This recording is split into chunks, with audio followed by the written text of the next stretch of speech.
till it start pop down. Morning thoughts, morning thoughts, morning thoughts. Shout out to the people going out to work this morning. Shout out to the people coming in from work this morning. Extra special big up shout out to the people who work multiple jobs. I have the utmost respect for you.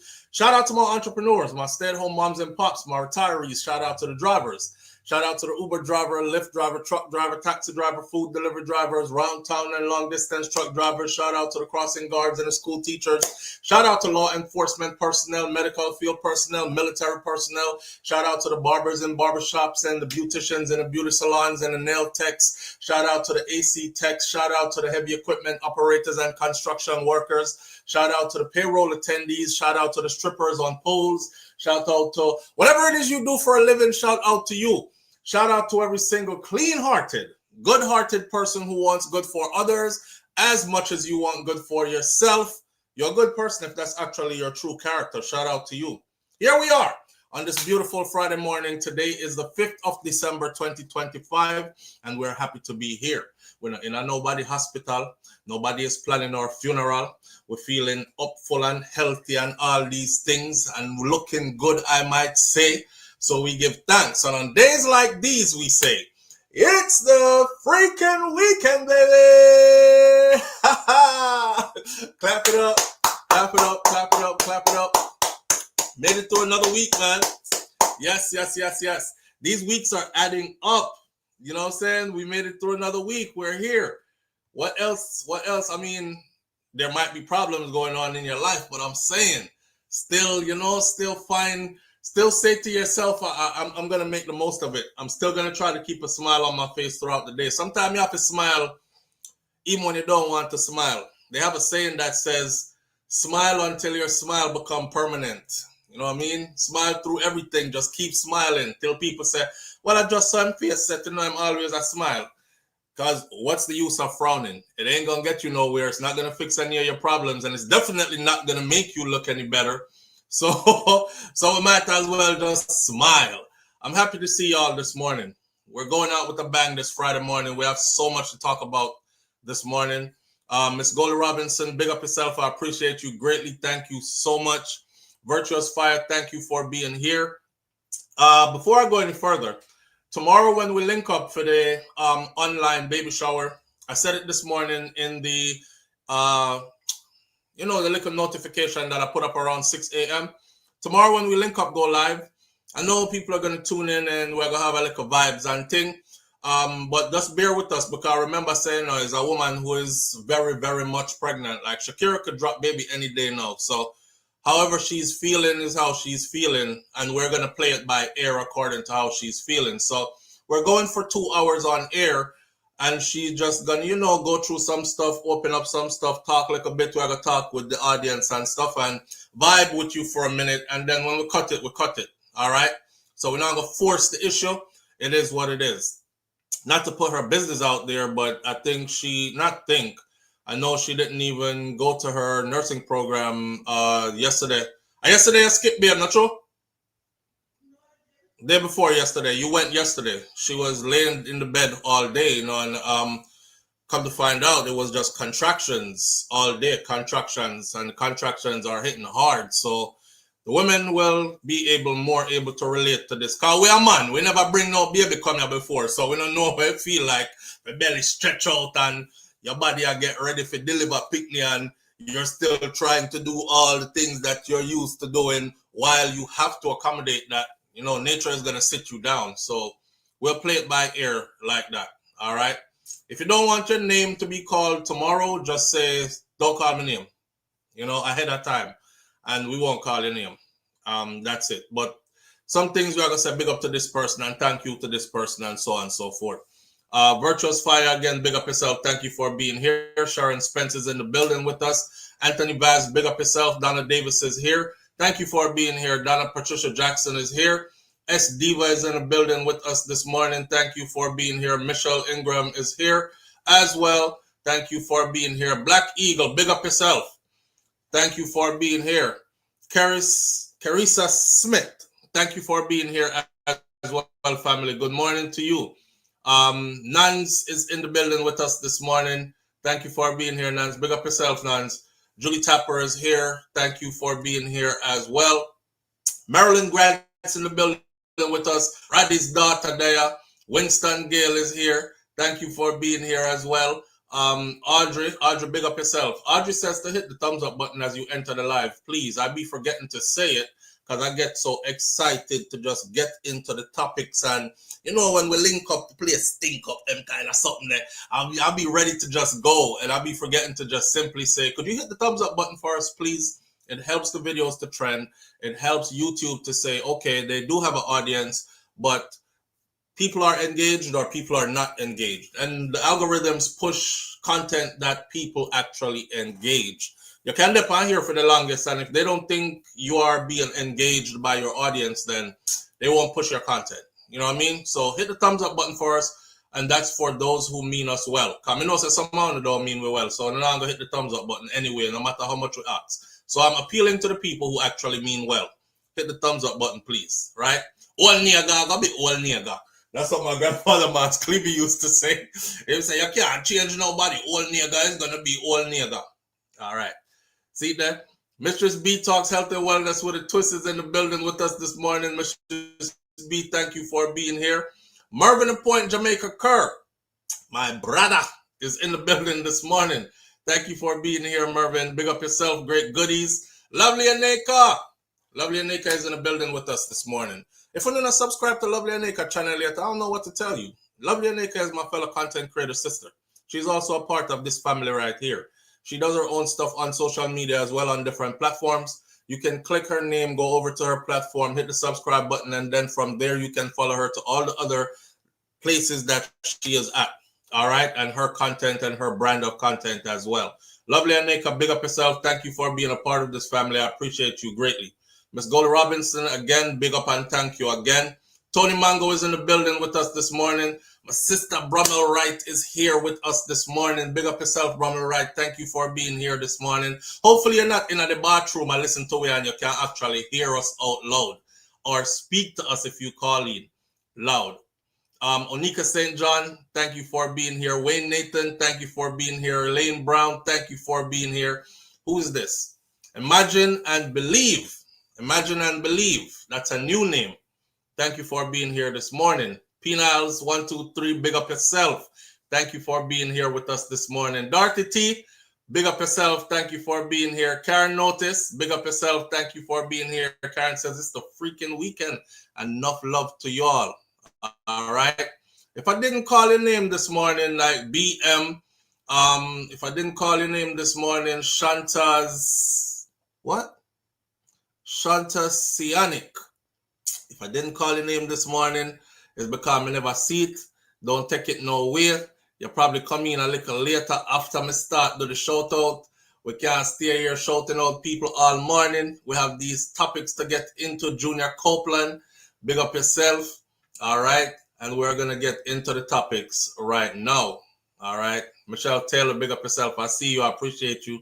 All right. Here we go. All right.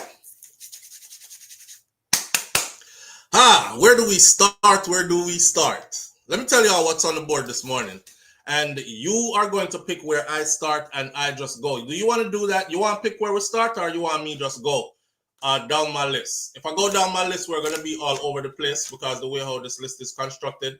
One of the things that is like at the forefront of my mind, though, is that did you all see that the Prime Minister went up to Akompong the other day and finally met with Chief Curry after all this time of Chief Curry trying to get dialogue going with the Prime Minister? Did y'all see that? He went up there. Remember we talked about that, how them rough up Chief Curry's security, and I think it was more like a tactical move, show of force kind of something. Speaking from a tactical standpoint, right? Given my experience and my expertise. So I said some things on here that I thought, Chief Curry need to watch out for these things, right? Because if I would be watching out for these type of stuff. Next day in the newspaper in Jamaica, and Jamaica's news, it says the Prime Minister has pledged to help to rebuild houses that were damaged in Akompong, where the Maroons are. and they're going to use the army to do it.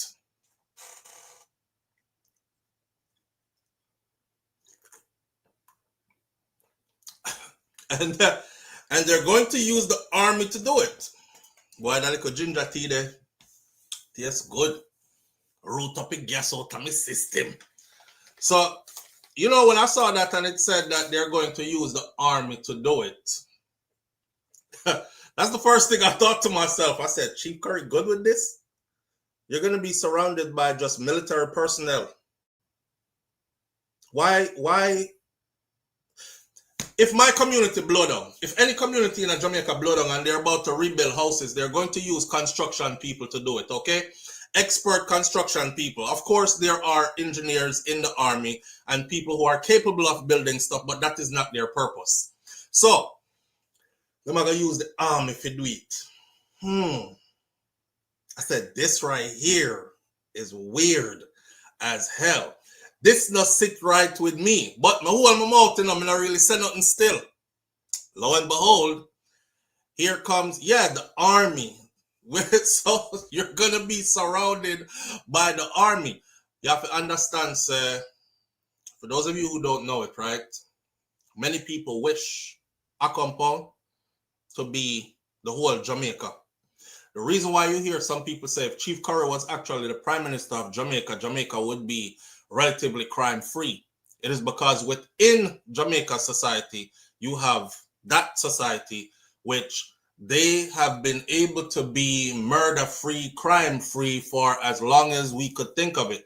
Them govern themselves up there. So one killing happened there a couple of years ago, and it was a policeman go up there to kill somebody because him and somebody catch up in or something. If y'all remember that.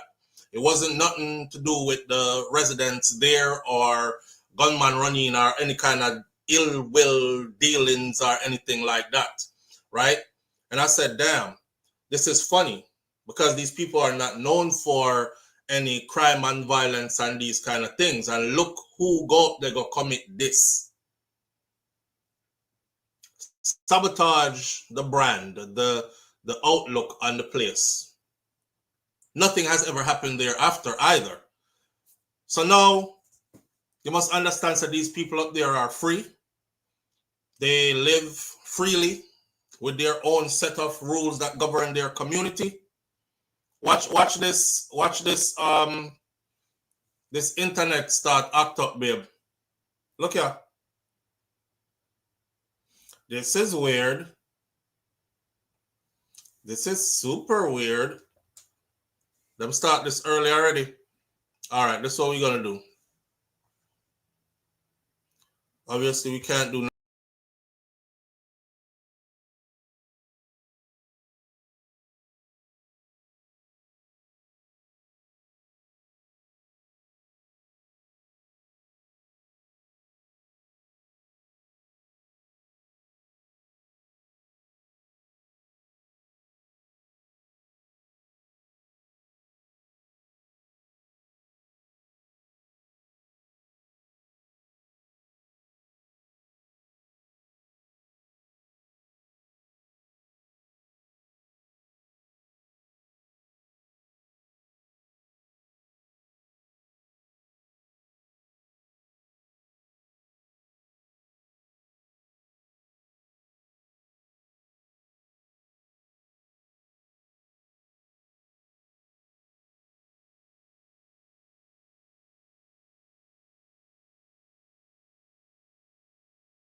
Nothing. All right, listen. So every time we start talking, right, we're not gonna notice things are gonna go on, right? I want y'all, those of you who are truly interested in the content, don't go anywhere. Don't be so quick to run away. When unlike one time where we used to have difficulties and we had to completely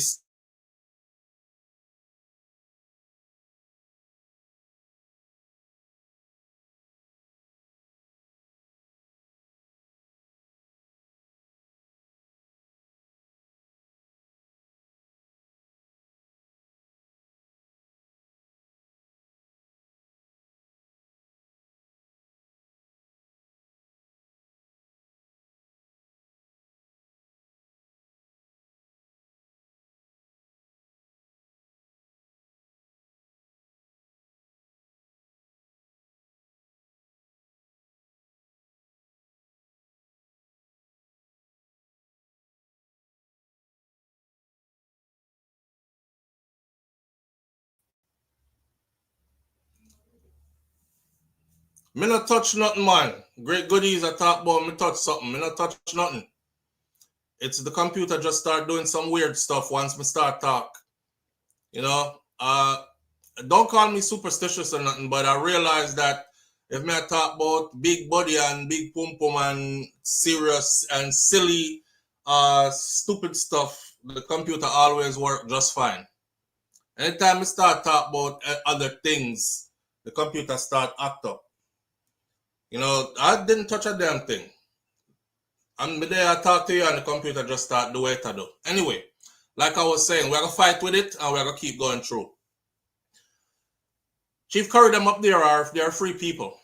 So if you can imagine you have your yard and your yard run a certain kind of way. You know what I'm saying? You don't want to be surrounded by military personnel. Why if your uncle go around the back of a kitchen? You know some place where we have, I don't know, some of you live in different parts of Jamaica or have different upbringing, but we have concrete house and then we have board house on the same property, or well, with kitchen. We have outside kitchen as well as inside kitchen, right?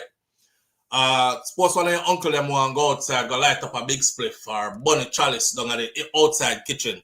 This is going to hamper the people's way of life. That's what I'm trying to say, right? It's going to make the people them feel confined in their own space to be surrounded by military personnel, right? Which part them live. And given the vibes, I don't think them people are too friendly towards the people them from up there. And I'm going to tell you why. I've been scrolling online and I've been looking at the comments, especially after Chief Curry made his statement that he won't be accepting on those terms the help from the Prime Minister. And you should have seen the comment, suck your mother, criminal boy Curry. And Andrew, me don't know why you go up there in the first place. You should have left them up there, make them suffer and starve and dead. And these are Jamaican people that are saying this. And I can't help but to think that there is this thing going on in Jamaica where the people are divided to where they have no respect for Chief Curry and those people who we call the Maroons or who live in a compound then. Maroons, they're all over Jamaica. They're not just there a compound, right? Yeah, I have Maroon roots in my family too. So we're not just there a compound, but I'm just saying. So to be surrounded by just military personnel, I would feel some type of way too. All right? I would feel some type of way. Put a VPN on.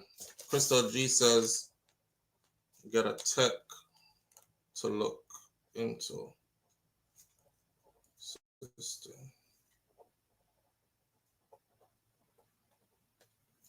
I'll look into that. Now, check it out. Before we go any further on that, right? This is because I have both literature here and video. So let's go into a video real quick and let everybody have a full understanding of what me I talk about. Because SouFLo just a yap. So here we go. Ashe. Honorable Prime Minister, Dr. Andrew Holness, on behalf of the indigenous people of Akompong and the wider Maroon districts of Cockpit Country, I send sincere appreciation for your recent visit to our community and for the government of Jamaica's expression of support following the destruction caused by Hurricane Melissa. Your presence, accompanied by the several ministers of government, marked the first official visit of your administration to Akompong since my election in 2021, and it was warmly welcomed by our people. We remain grateful for the humanitarian gesture extended to the Akompong people and for your willingness to mobilize resources, particularly those of the JDF military, to assist with the recovery efforts. We also acknowledge your reference on international partners, including Ethiopia, Ghana, and Rwanda, who have expressed readiness to assist in the island's rebuilding efforts. Honorable Prime Minister, following a deep, comprehensive internal review and a formal deliberation, the full Maroon Council has this time decided not to accept the offer on the militarization of the space during the recovery effort. The full Maroon Council instead has resolved to continue with the response, utilizing civilian resources from our joining communities and our partners, both locally and internationally, who have offered to the community their assistance in the recovery efforts. Instead, the Council would like to thank you for the offer and materials and would accept the offer on those materials and equipment necessary to assist in those recovery efforts. We want to ensure, Mr. Prime Minister, that harmony and inclusiveness of our maroon human resources, of those here in Akompong and adjoining communities, are balanced to execute the infrastructural relief efforts across our maroon communities. This methodology aligns with our laws and cultural way of life.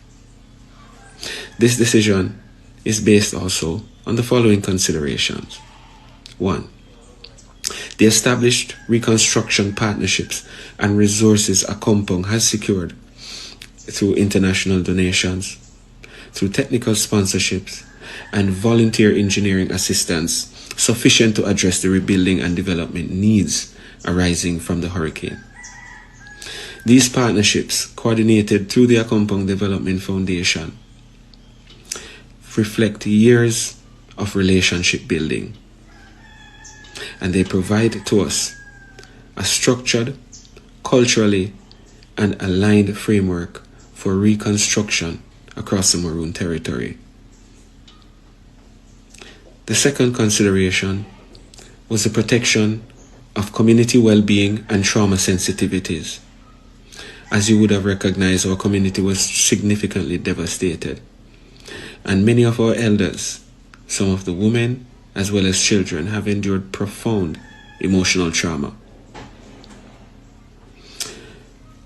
In the aftermath, the introduction of military personnel carrying assault rifles, as we would have seen just the other day, even in a humanitarian capacity, could exacerbate and distress and cause additional distress among residents of the community. The Council believes that reconstruction conducted through civilian and community-based teams is the most appropriate path for maintaining emotional security and cultural stability at this time. This, I'm sure, you can understand, Mr. Prime Minister. Our treaty obligations and governance. The third consideration would be the treaty obligations and governance responsibilities Akompong, as a treaty recognized indigenous polity under the 1738 treaty, bears the responsibility of in ensuring that the recovery operation within the territorial space are consistent with its laws, governance institutions, and cultural protocols. The Council has therefore determined that internal and partner-supported reconstruction efforts remain the most suitable avenue for the recovery from the damages that were sustained. This decision is not a rejection of cooperation, nor does it diminish the appreciation of the humanitarian intent behind your offer. We again thank you. But rather, it reflects Akompong's capacity to manage its internal recovery efforts through established civilian channels and international collaborative efforts that have been ongoing since the impact of this storm. I again reiterate our commitment to engage in dialogue on areas where meaningful cooperation between the government of Jamaica and the Akompong Maroons can be maintained. We thank everyone for their continued support, particularly in matters related to the disaster readiness and recovery from the effects of Hurricane Melissa. The Maroons continue to show their resilience and share their support with the broader communities impacted by the storm.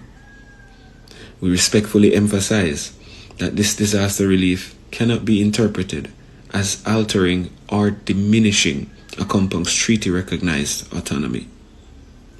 The historical and legal foundations of the 1738 treaty remain intact and continue to guide our interactions with the Jamaica state government.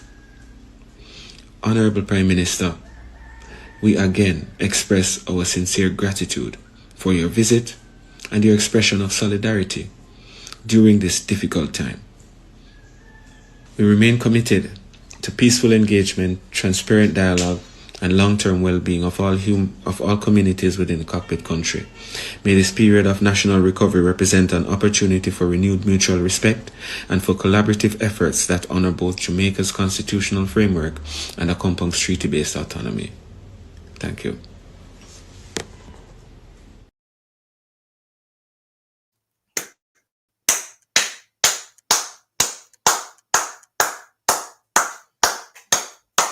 Big up yourself, Chief Curry. Big up yourself, Chief Curry. Listen, big up yourself, Chief Curry. You're a stellar leader. You're a stellar leader. I must commend you on your poise. I must commend you on the way you deliver. Well thought out, constructively put together. Not a hint of disrespect. Super diplomatic. That was a very well-mannered, well-explained, well-put-together speech. Even the man, tone, had not an ounce of aggression or an ounce of we don't want you. We don't want your help. Cause so that this is why it's important for the right person to be in leadership. Because imagine if somebody else took that and said something like this, right? Example. After y'all left up here the other day, you and your security team, because I was engaging, talking to you while you were in front of me, I didn't really see what was going on behind me. And I trusted that you all would not have violated us. But after going back and watching video and seeing what transpired and the way the female on my security team was manhandled and the way and tossed around and the way the other guy was grabbed like you were trying to use his shirt to choke him out, and while you were standing there talking to me, I don't think it's a wise idea to send your military people up here under the guise of giving us help. I, for some reason, suddenly feel like there could be ulterior motives. You understand? It's so important to put it the right way. And he did put it the right way. There's nothing, unless Andrew Holness has ill will, ill intentions, there's nothing that Chief Curry just said that would make me say, them don't deserve the help. The materials and stuff that you said, promised, offered, I don't know, them not get it no more. Or for him to make up conditions now like, well, the rebuilding efforts and help that we offered, the only way you can get it is if you make the army do it up there. Now that would be very friggin' divisive. And Andrew Holness, Prime Minister Andrew Holness, the Right Honorable Dr. Prime Minister Andrew Holness, we're watching you. We're watching you, because if you turn this into you can't get the help unless we put military people up there, we already know where you're depending. Okay? And I'm going to speak about it loudly. We're watching you. We're watching you, because we watched Chief Curry give him speech, and I was waiting and listening keenly, intently, because I wanted to see if there was even a hint of disrespect in there. That man, they give too much respect in my eyes. Honestly speaking, sir. Too much. Because maybe if it was me, I would have been a bit more brawling and a bit more, how should I say it now, animated, which you would have probably said was disrespect, or you would have received it as disrespect, but there was nothing there. I find like the amount of time the man referred to your title, it was almost like bowing down before you kind of thing. But I understand that Chief Curry knows what he has to do in order to get his people the help they deserve, and that's what a true leader does. A true leader never puts himself and his own emotions and his own feelings for how him feel about something ahead of the greater good of his people. Right? So watching him do this, a couple of things I took away from this. Under guys, this was going to turn into the militarization of Akompong. Easy. This would have just been the militarization of Akompong. Why do you want to militarize the space? Why do you want to militarize the space? And then on top of that, right, the militarization of that space, which seems very divisive to me. Why do you want to militarize that space, sir? It seemed very divisive to me. Like me saying, no, you see, the other day, people, y'all got to understand this, right? My time that I did in the U.S. Army has taught me a lot of things. Some people, a couple of people have said to me, SouFlo, why don't you go home back to Jamaica and go be a part of XYZ security team? And I'm like, nah, I don't want to do that because, for one, I probably won't be, well, naturally I won't be around to damn raise my kids, right? Because I'll be caught up in somebody else's business, making sure they're protected all the time while leaving my wife to raise a picnic them by herself. And no matter how good it appears, it wouldn't be that fulfilling to me. However, based on what I've done with my years in the military here, for those of you who don't know, if you look at a SWAT team here, that's what I did there. And a SWAT team here is only a minute fraction because we are SWAT team times 100 on go. SWAT team here, they train, then they get called out if an incident requires a SWAT team. When we drop into a zone, we SWAT all day, all night. You understand? So me looking at any situation, I always look at it from a tactical standpoint. And when the incident happened with Chief Curry standing there talking to the Prime Minister, and I was seeing certain movements and certain things going on, and the way how he got surrounded, that was all tactics. The way how he got surrounded, the way how his team got closed out and were put on the outside, that was a show of force. That's how we show force when we go anywhere. Boots on the ground and we show force. We literally have meetings to say today we're going out to show force. And we do stuff to show force. And when we show force, it can't be denied. Oh, shit. Damn. They here. Did you see what happened to his security team? We thought his security team was bad. How they ended up way over there? Because we pushed them out the way. Because we made them understand that when we're in this space, you're a nobody. With that just happened, you really suggest to this man that you're going to send help using the military? Nah, bro. I sense ill intentions all over this. There we go again.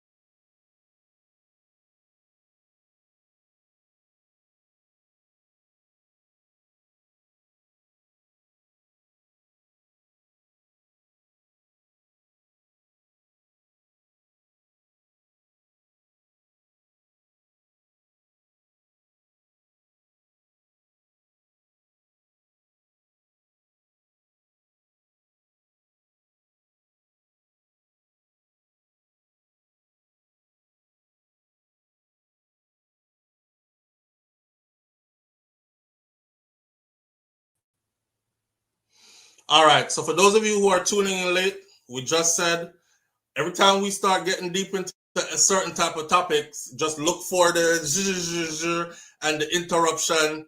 I'm telling you, Dorothy T, on the need to stop say that me not touch nothing. Me there right there, so I'm just talking. I'm not touching the table. I'm touching something, all right, but it ain't touching it physically. It's not me touching it physically, but me I touch something, all right. Pay attention. Right?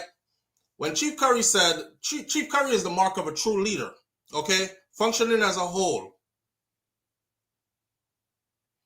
Chief Curry irks Andrew Holness's friggin' nerves because he is, everybody knows this. That's the reason why it's taken him so long to even have dialogue with him.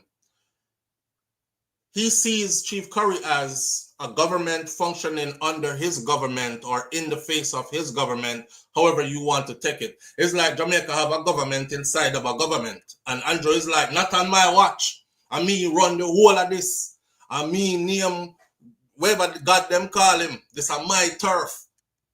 Chief Curry is like, yeah, all of that's your turf, but Yasso, I feel it. And I mean, the chief, Yasso.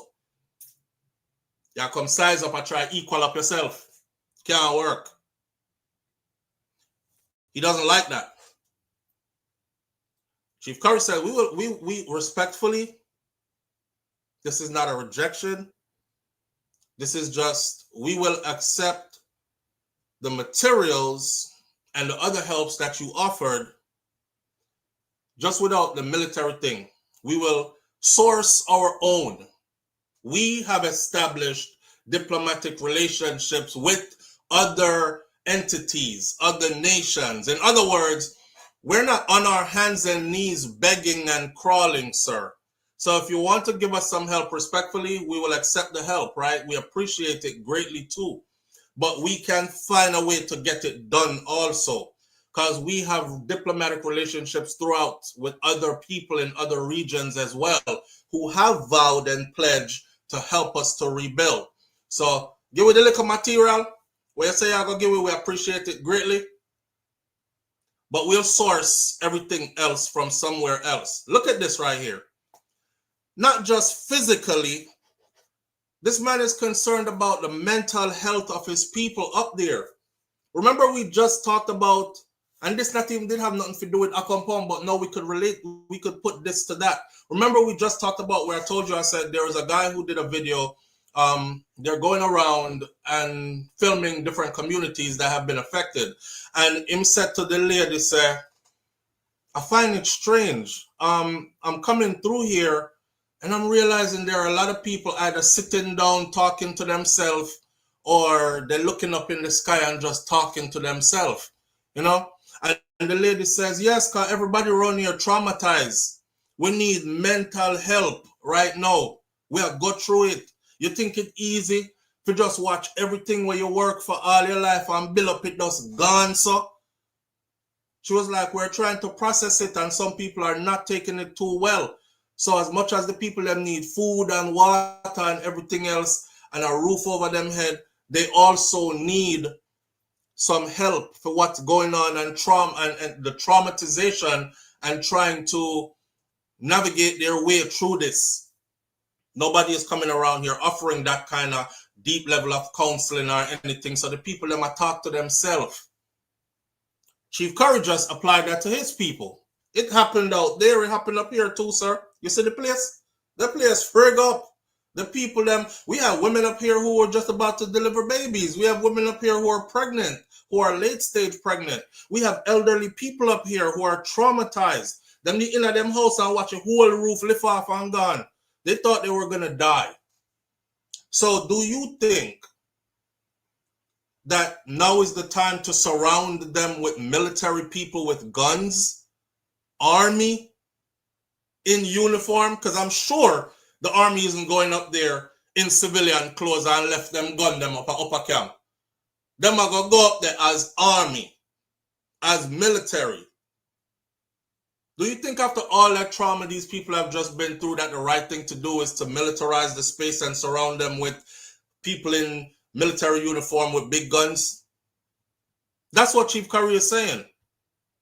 You know, and he said on behalf of my people, I think a civilian reconstruction team would be more along the lines of the kind of help we would be looking for and would be more conducive to my people's mental well-being. Pay attention to what the man I talk about, you know. Him not just dead there jibba jabba, you know. That's why I don't think people like me should read too many comments, but I have to. Because you see some of the dumbest comments. Like, there are Jamaican people who have their heads so far up Andrew Holness's ass, no pun intended, that they cannot hear or see anything else. Do you see how I'm able to take pieces of what Chief Curry is trying, or what Chief Curry said, not trying to say, said, so I can highlight these pieces. I'm doing that specifically for the people who will listen to him talk and lock him off and don't hear nothing. For them, when he speaks, they hear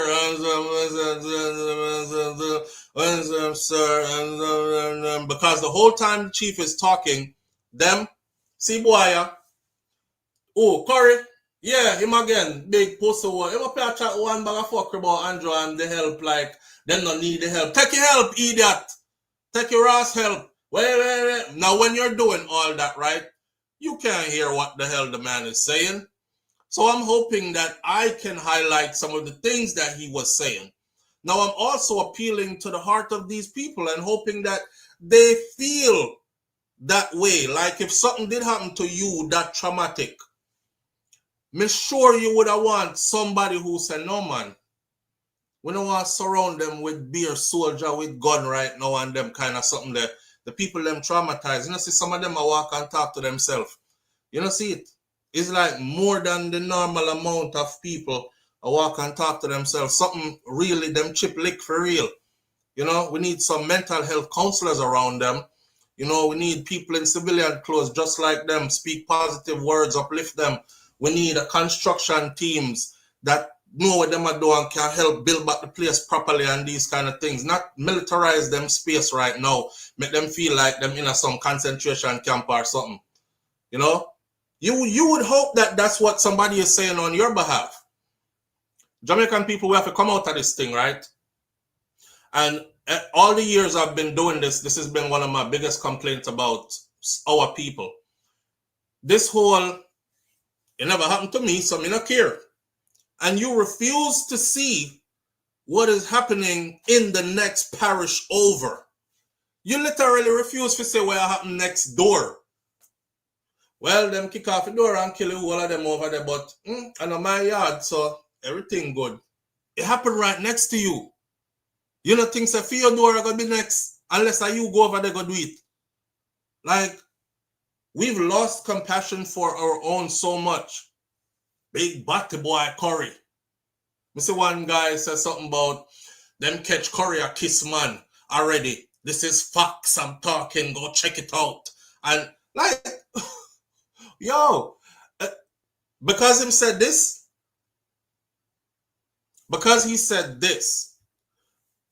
what part of what you just heard Chief Curry say warrants that kind of a response? You know, the sad part is enough of what people not even realize there's something deeply wrong with them. That's the messed up part.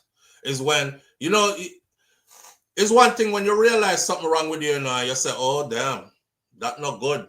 I have to try to fix that. It's another thing when you don't even realize there's something wrong with you and you're flexing as if nothing is wrong with you when every rotted thing is wrong with you. You know? Why? What you say? Andrew isn't offering good help. He's offering help that's going to help himself. I don't think any love was in that help. I don't think any consideration for the people's well-being was in the offering of that help. Live on the air with SouFLo. Good morning. Good morning, my little bro. How are you doing this morning? I'm good, sis. How you doing? Yeah, man. I do a bathroom run. You don't know it go Friday morning at all. See, talk yeah, to man. Me yeah, if you still get Andrew hold this, you know, in try. I'm telling you already, you know, that as a politician, you know. You try, man. That's you know, to say the man want to hold a St. Elizabeth. All right. Because of all, everyone want him in Digital City, and him want him up at top there. You want everything, man. So you have to give him an A. You have to give him an A+. Him try. But him not going to win no one here. Because them peaceful people there, you wait till them warrior ship run out. Eh? Curry, go back and watch all of them tape and see what I'm doing to him people. Yes. Yeah, can you imagine military around that peaceful set of people? And he's listening and paying attention, and I like that. He's paying attention. When I saw it yesterday, I said, diplomatically crush him. Yes, man. I love it. I love it. Absolutely. My God. All right. 5 minutes in the bathroom, you know. All right. All right. Have a great day, guys. See you on too. the Zoom tomorrow. All right. All right. Bye-bye. All right.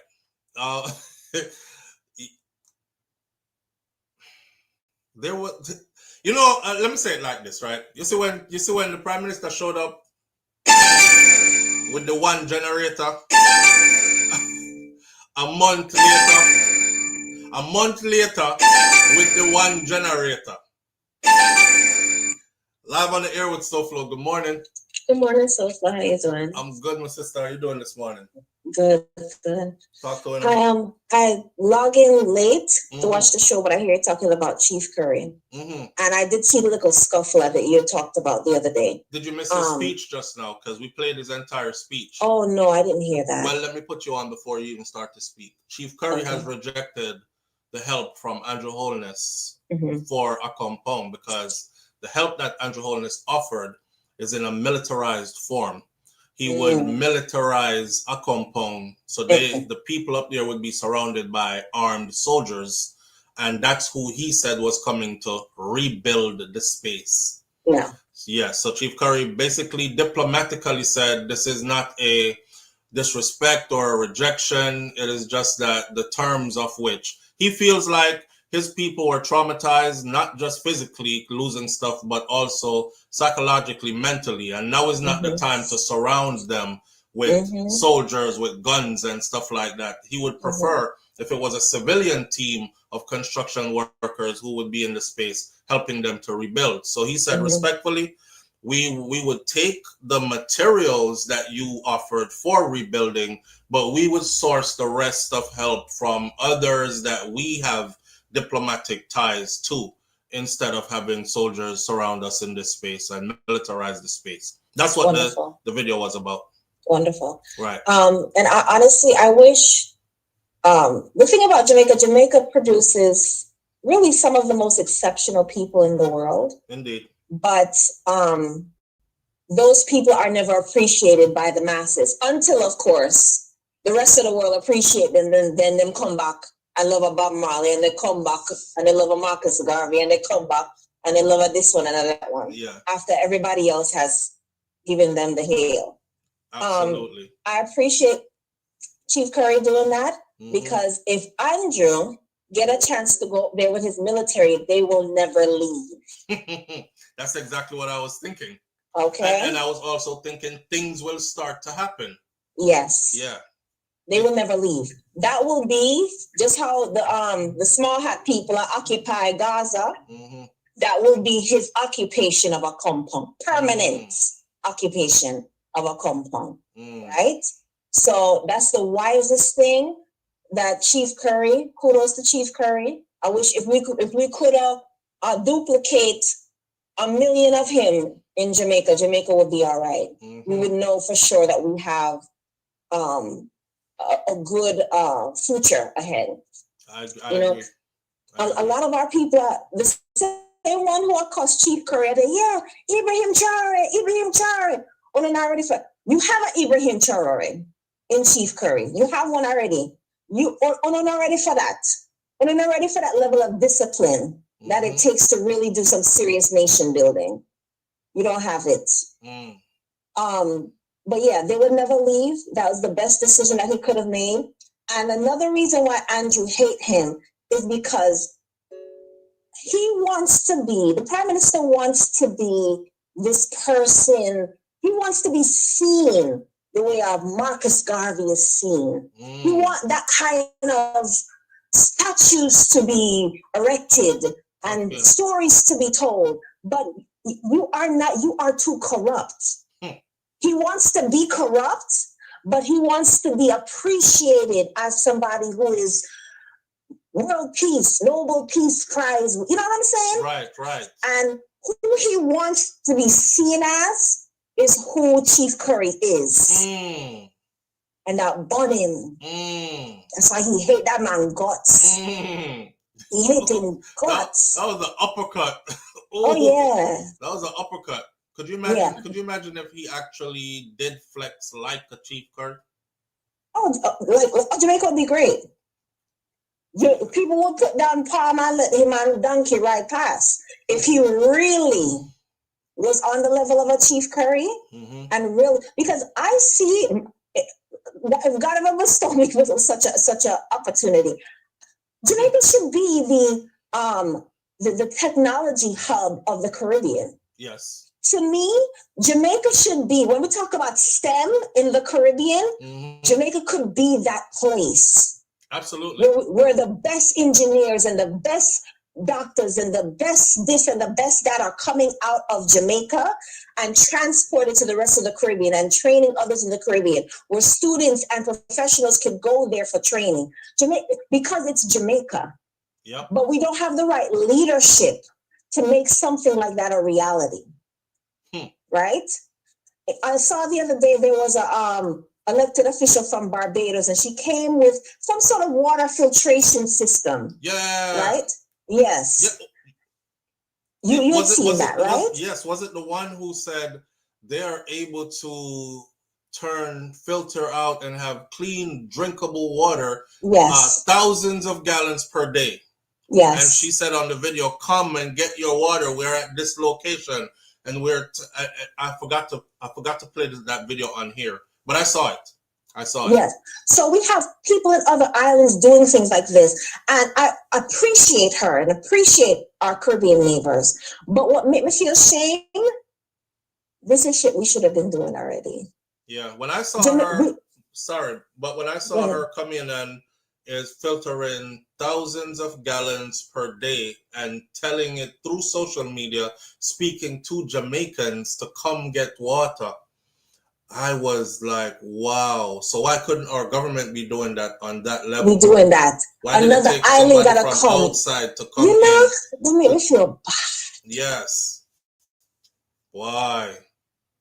We're so, you ever have, not you, but you ever know somebody have a child and they are so underwhelmed by the way their child performs. Yeah. If the child would just study more, they could be such a great student. And the parent is so chronically disappointed with their child's performance. It's like any arena their child is in, where they should be excelling, they are just faltering and faltering. And there's such a massive disappointment to me feel. Because you know your child could do it, but they just refuse to invest the time and the energy to do better, to be better. They refuse. And you see other people pitney are rise up, and your pitney just dead are just failing and faltering. And you're just shamed to the core. You know? Yeah. That's how I feel when I see certain things like that. So an elected official from another Caribbean country have to come and say, come do this like this. When she said we are filtering thousands of gallons of water here every day. Come, Jamaicans, come and get your water. If you need water, come to this location. I was so embarrassed. I was embarrassed. I said, me too. I was like, who the hell is this woman? Where's she come from? And I know her accent is not Jamaican. Right. And we know it's out of love. We're not faltering for that. But then on the other side, we have a so-called Minister of Health who is saying to the we want the diaspora to help raise some money so we can buy some ambulances. You know, it's just like, it's almost like you went to a center where people have developmental disability, and you hire all of them to be your government. And then just a bob and a weave and a bob and a weave, and nothing is coming. It's just disgraceful, man. It's disgraceful. It's so discouraging sometimes too, you know, because like you want to stay hopeful, and I do. I stay hopeful, and I try to speak life into us all the time. But it gets to sometimes where it's like, oh, I could really see why some people end up with, you know, I just saw the things that man. Right. Yeah, some people, so many spirits are broken. Broken. Yeah. And the test is a test, and you talk to your child, you can do it, and if you study and you're so excited and that Friday come and you think, he got it, I know he got an A this time, and they come back with the same F or D minus, you say, God help me. God, I'm disappointed. Yeah. Every time I'm hoping, and I'm like, all right, this time, I know you have to understand. Then it just come back. Failure again. Failure again. And again. My God, man. It's embarrassing. Wow. It's not to say that these other countries have the most honest politician in the world, but them still put certain structures together. They still have a little national pride. To say, yeah, even if we take a little cream off the top, we're still going to make sure that we have a hospital where people are not laying on cardboard. I was shocked to see that. I said, this is not some place a far away, a war-torn part of Africa, Right. This is in the Caribbean. You mean to tell me you have people lying on cardboard in the hospital? It's shameful, man. Them go too far. And don't care. That part. And it's embarrassing. What's frustrating is how they pretend to care. They pretend they sound very good. They pretend to care. They always come up with all the right stuff to say to have people stringing them along. Like it's like the donkey and the carrot.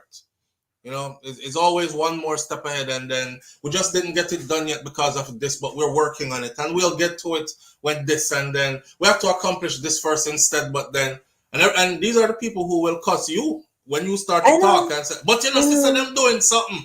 Well, come off and name no man. And they've been doing something for the past 30 years. I can't done yet.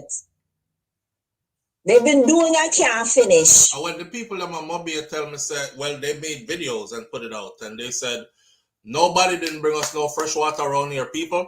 Don't make nobody telling them nothing. We get a truck pull up, and the truck is selling water, and we have to buy the water from the water truck. And I said, wow. And the man said, water gone around here. Nobody, every pipe lock off, and there's a water truck show up, and the water truck must show up two or three times a week, and everybody around here has to buy water. I said, wow. It's embarrassing, man. It is. I mean, my God, don't have a little pride? Don't have a little Jamaican pride? You don't have a little national pride, even if you're not doing it for the people, just for brand Jamaica then. You don't have a little pride to say, no, man, I cannot govern a country that looks so, where people sleep on cardboard. Oh, no, not for them. For me and my own ego. That hospital must have beds. Yeah. They don't have it. It's just so disappointing, man. It is. Absolutely. Oh, boy. But Chief Curry, no matter let them come up, because they will never. It was smart. Even though they will never leave. He's not stripping, and they're very self-sufficient. And what do you need guns for? A compound is the safest, not one of the safest area in the entire country. Yeah, and that has to burn. That burn too. Oh yeah, that burn him. It's well governed too. Some criminals can't come from up there, so we can go up there and raid the place. No. People can't come down and come broke some house, so we can go up there and have reason for search and seizure. They're of a different caliber. They're so well governed. Oh yes. And then we have nothing going up there named criminality. Nope. That should that make a man look that make him hate him more. Yeah. But anyway, I'm gonna get off so somebody else can call. All right, I appreciate you greatly. Thank you. All right, thank you. All right. Voice of reason always on point. Well, 99% of the time, anyway. Nobody is always right, but I'll always come with constructive stuff to say. See, he's only one man. Hold on there. What you say? He's only one man. One man, yes, with a whole cabinet. Yeah. They'll say stuff like that. Carthage Empress. Come off and back now, man. He's only one man. I wonder if some of these people don't know how the government is ran or how it's set up. Because when they push you off of Andrew back when you're not even on his back and you're telling them, like, we're not really saying, like, he can do 10 things at once. He has arms and legs more than anybody else. He's the head honcho. He's the big guy at the top. He says, get this done, get that done, get this done, get that done, get this done, get that done. When you see how Trump perform, Trump look like him not gonna sleep. But every morning you wake up on a stress out. Cause every morning you wake up with stress out. Cause Trump do 10 new things overnight. What you think? He's the only one that's working? He's delegating. Live on the air with SouFLo. Good morning. Morning. Morning to you and the family. Good morning, family. How you doing? I'm doing well. All right. I saw the Curry response. Mm-hmm. And then I just heard the young lady before. I want to ask you a question. Mm-hmm. Don't you think Curry's response is going to trigger, what's his name, to set him up, to remove Curry? Because his visit, as you called it, was a setup to check out the security and test his looking for weak points. Right. Curry came back and blew him out the water. His ego is such that I don't think he's gonna ease up off Curry. Like he's not gonna take that very well. Exactly. Curry, he's already in a sense rejected chipped. The type of help he offered, but suggested something else. He's gonna take it more as it was disrespectful, like behind closed doors. He might come out and give a diplomatic response to the public, but behind closed doors, I could see him very well taking it. Yeah, like, he's chipped. He's not thinking straight. Yeah, and he's gonna escalate. And I'm thinking, since he's been running this corruption for over 10 years, 15 years, and you see how his security guys move. Chief Curry better be careful that he don't trip over a rock. Let me tell you something. Right? Hold on, not to cut you off. I know this guy. I know his modus operandum. So the prime minister will do something that's super passive aggressive. He does this a lot. So what I'm looking forward to seeing is him completely ignoring this. And then when Chief Curry or others start to say, damn, y'all not even helping the Maroons, however long it takes before anybody notices that they're not getting any help at all, right? But when that time comes, he will say something like, I offered help. They refused it. What more you want me to do? We have many other people here who need help. I am only one person. I can't be here, there, and everywhere. We have things to do. We're trying to rebuild. That's what's going to happen. You think he's disciplined enough to completely ignore it? To put the sequence of responses in place like you just described? Absolutely. Because I think he's beyond that. Master politician. And I give him credit for that all the time. He's also chipped. His ego is off the rails.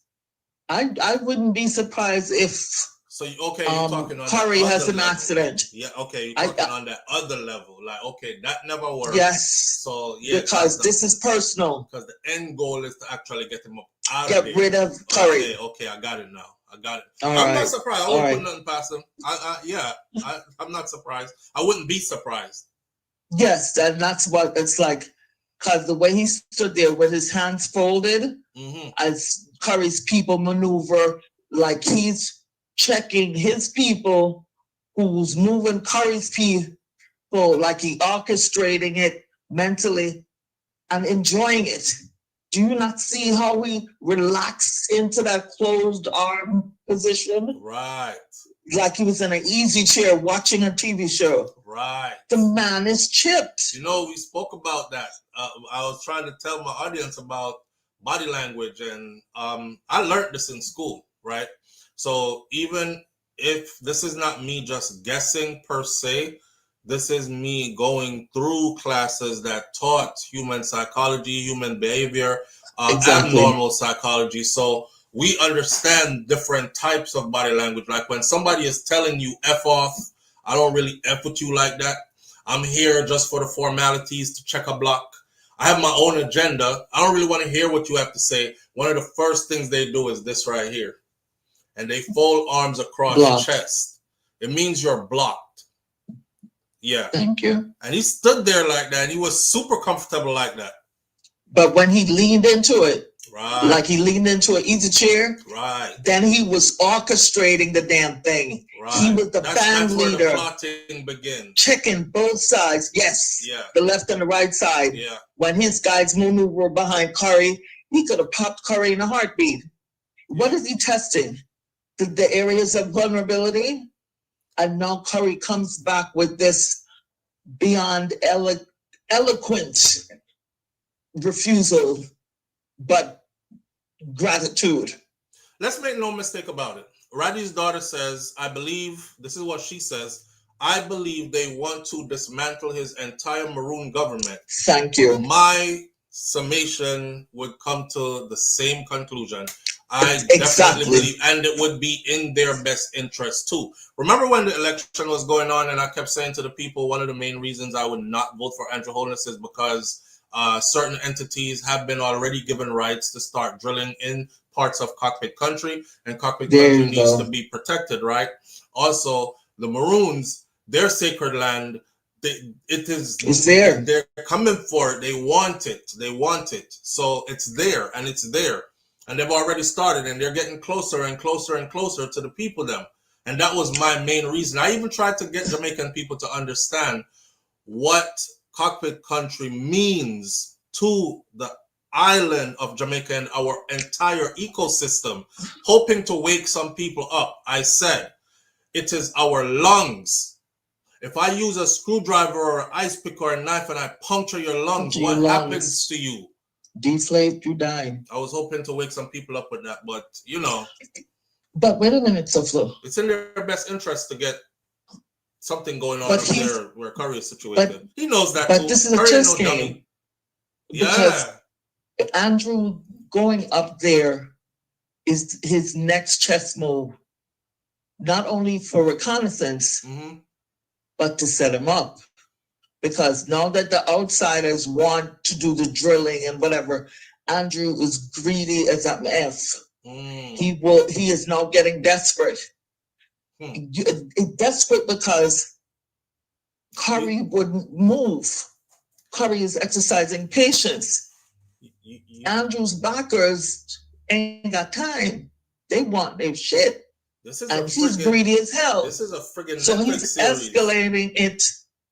And then tap.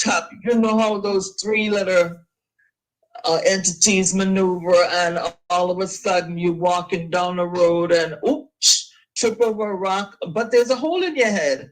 Did the rock put the hole in your head? Oh my God, a freak of nature. Oops, problem solved. Guys, come in, you can start drilling. You feel me? Like I said, this is a freaking Netflix yes. series that's unfolding right in front of us. Let me tell you. I tell you, them people ain't human. There's no way in hell you could tell me this individual is part of the human race.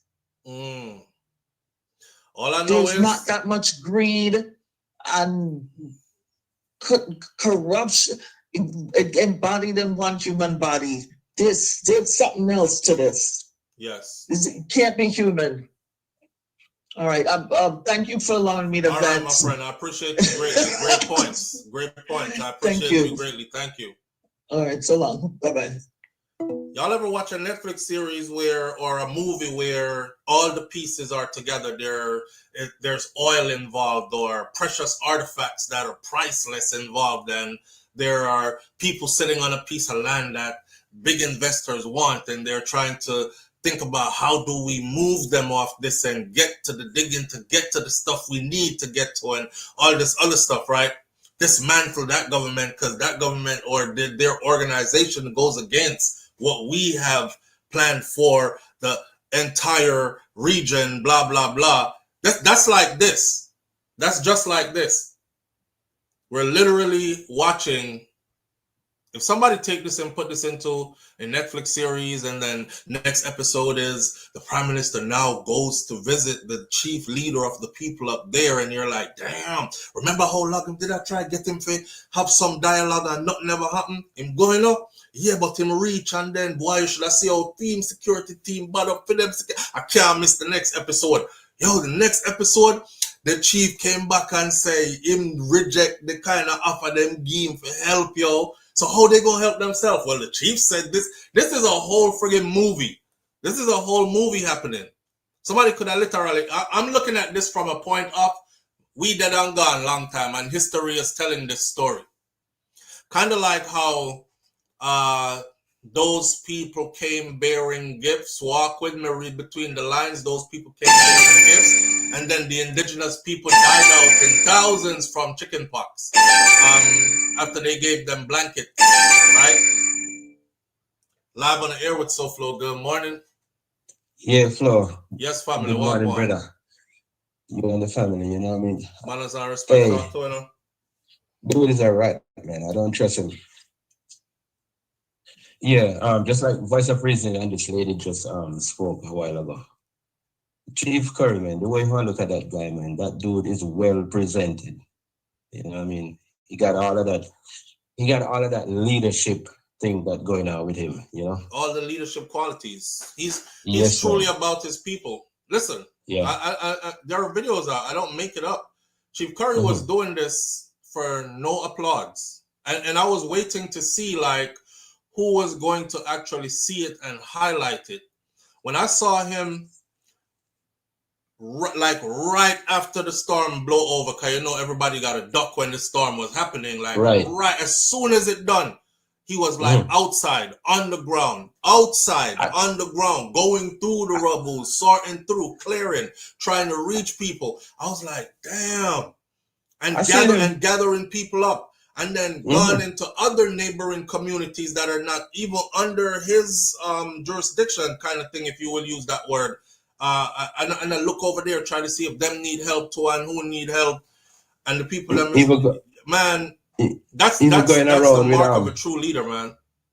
And he the one that was carrying like Starlink stuff and to help people make calls and stuff to people they can't reach. Yes. Yeah. So this dude now, you see, what he wanna do is sit down and trace as the clowns them who love to follow him and always talk that foolishness, you know what I mean? How easy would it be? That him have stored up. I wonder if him start give out them to the people, I mean, because me see the I think the entertainers them now they burnt out from basically trying to rebuild back Jamaica. No, you know what I mean? They're not burnt out. I tell you what happened. Yeah, they have to play the game too. Let me walk y'all through how this goes, right? You see, promoters that do parties and events, these promoters that they don't own these spaces.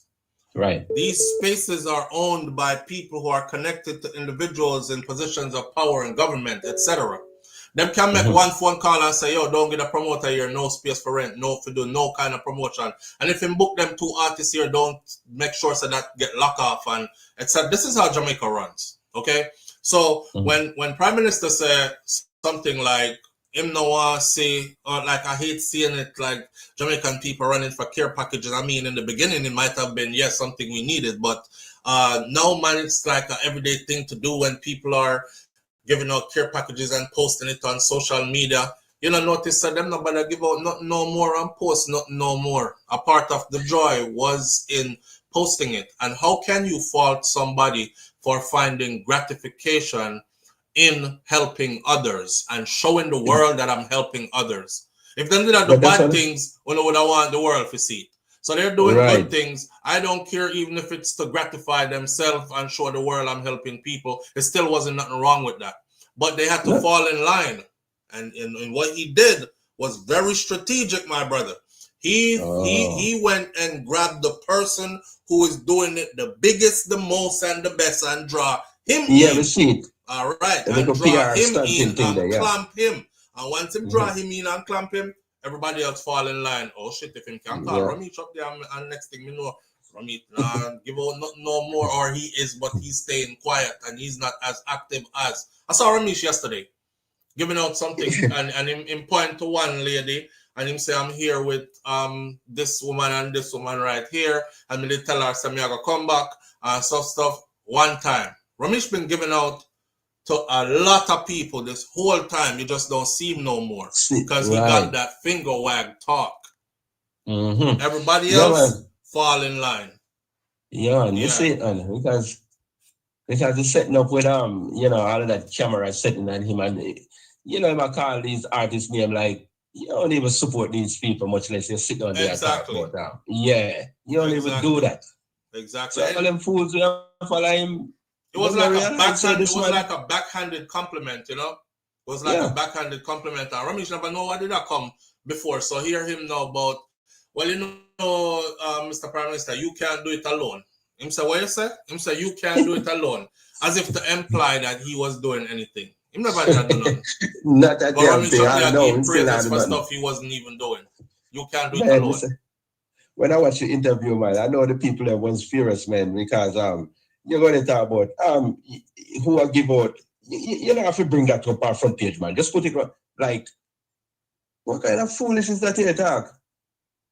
My brother, I don't know if you know it, but even me saying something, you know, a couple of people sent me some videos. I don't go looking for them. People are going to talk about you. I understand every time you try to tell truth, just remember that you will always be encountering a lot of lies and a lot of people trying to twist what you're saying somewhere out there. So there are channels out there who take what I say here.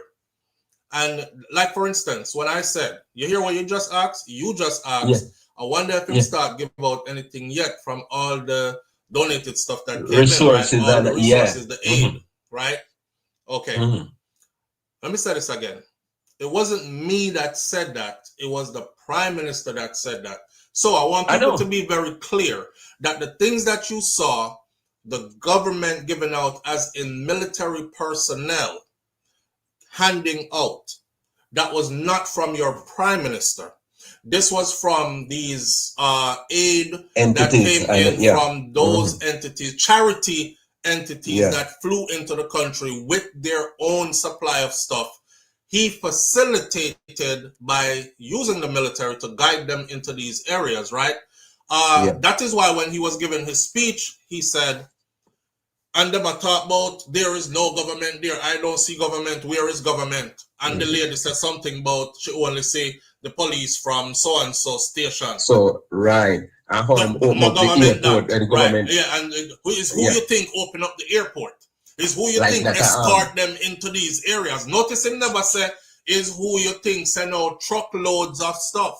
Right. Him says who open up airport and is who escort, who opened up the airport so, this is his words, who opened up the airport so the aid can come in, he said. True, yeah. And who escorted them to go give out. These people that you see around giving out stuff, who you think open up the airport so them can come in? The Prime Minister is still holding on to the stuff that came in directly to our government. But brother, and then they'll start give them out yet because in voucher system not in place yet. Right. So when we listen to all of that, because what am I doing now? I sprinkle a little something around the real deal, what we are talking about, what we want to see, right? Ain't nobody want to hear about who opened the airport and who opened that. All of that's supposed to be in place already. Exactly. And have nothing to do with anything. Exactly. You know what I'm saying? So when you come tell the people about who are give stuff around this, so just hold it down, man. And no, what you are do. You know what I'm saying? NGOs, Raddy's daughter, non-government organizations. Those are who came in, and they offered them help because you know the people them in need, and then we just Jamaican people, some we just bad and unruly. So truck pull up with goods on it. A man might grab 10 bag of rice because him say, "Me don't know when me I go see you again. Move, everybody, come out that way."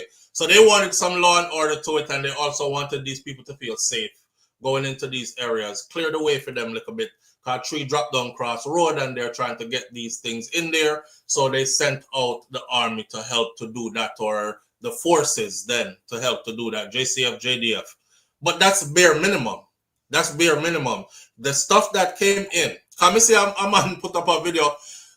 SouFLoTV is trying to paint this narrative that the Prime Minister and his wife take everything and have it up on them yard for themselves, or lock it up for themselves. As if I am a 6-year-old, or I have a 6-year-old mentality for reasoning. You know, why would? But to see how many people gravitate towards that, and then come back over here, come talk about don't spread lies yet. Because all of them that we see a chat off their mouth, they need to go on somewhere, go do their research better. You know what I mean? Because then just, like I said, a lot of them just gravitate on this media for the likes and views. They don't have nothing more to do. I'm convinced that some of them are slow. Like genuinely slow. I think they mean well, but them just slow. Them really don't understand what's going on, or they're so caught up, like politically affiliated or whatever, that them just can't see. Let me say this. Look at this orange man right here that is running things. They don't see how this man play around with what he's doing, man. They think that this dude is no different from this guy. The only thing this dude, can just say it straight out to you in front of your face like that. Just like that. Just give it to you straight. Yeah. This is how I know the beat around the bushes and all of that. Ain't nobody want to hear that, man. Yeah. It is what it is, though, bro. Yeah. Curry to me, Chief Curry to me, well presented, well thought out. You know what I mean? That's a true leader right there. I think that dude need to take a page from out this book. I would agree. Yeah. I would agree, but he wouldn't agree. Nah.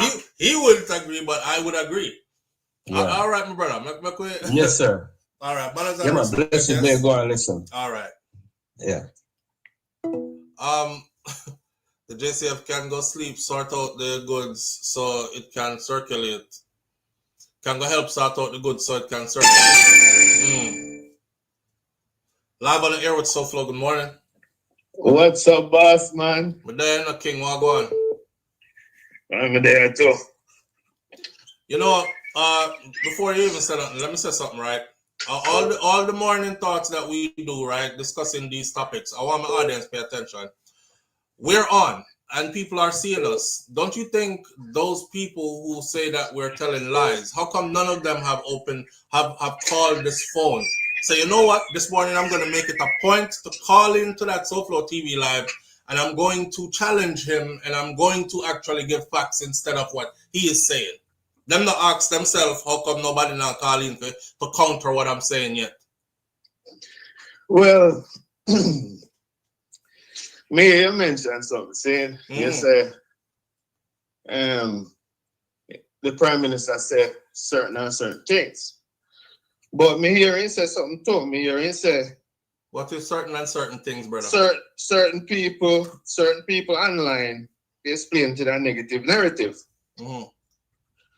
And they're countering those negative. And they're what? They're countering those narratives.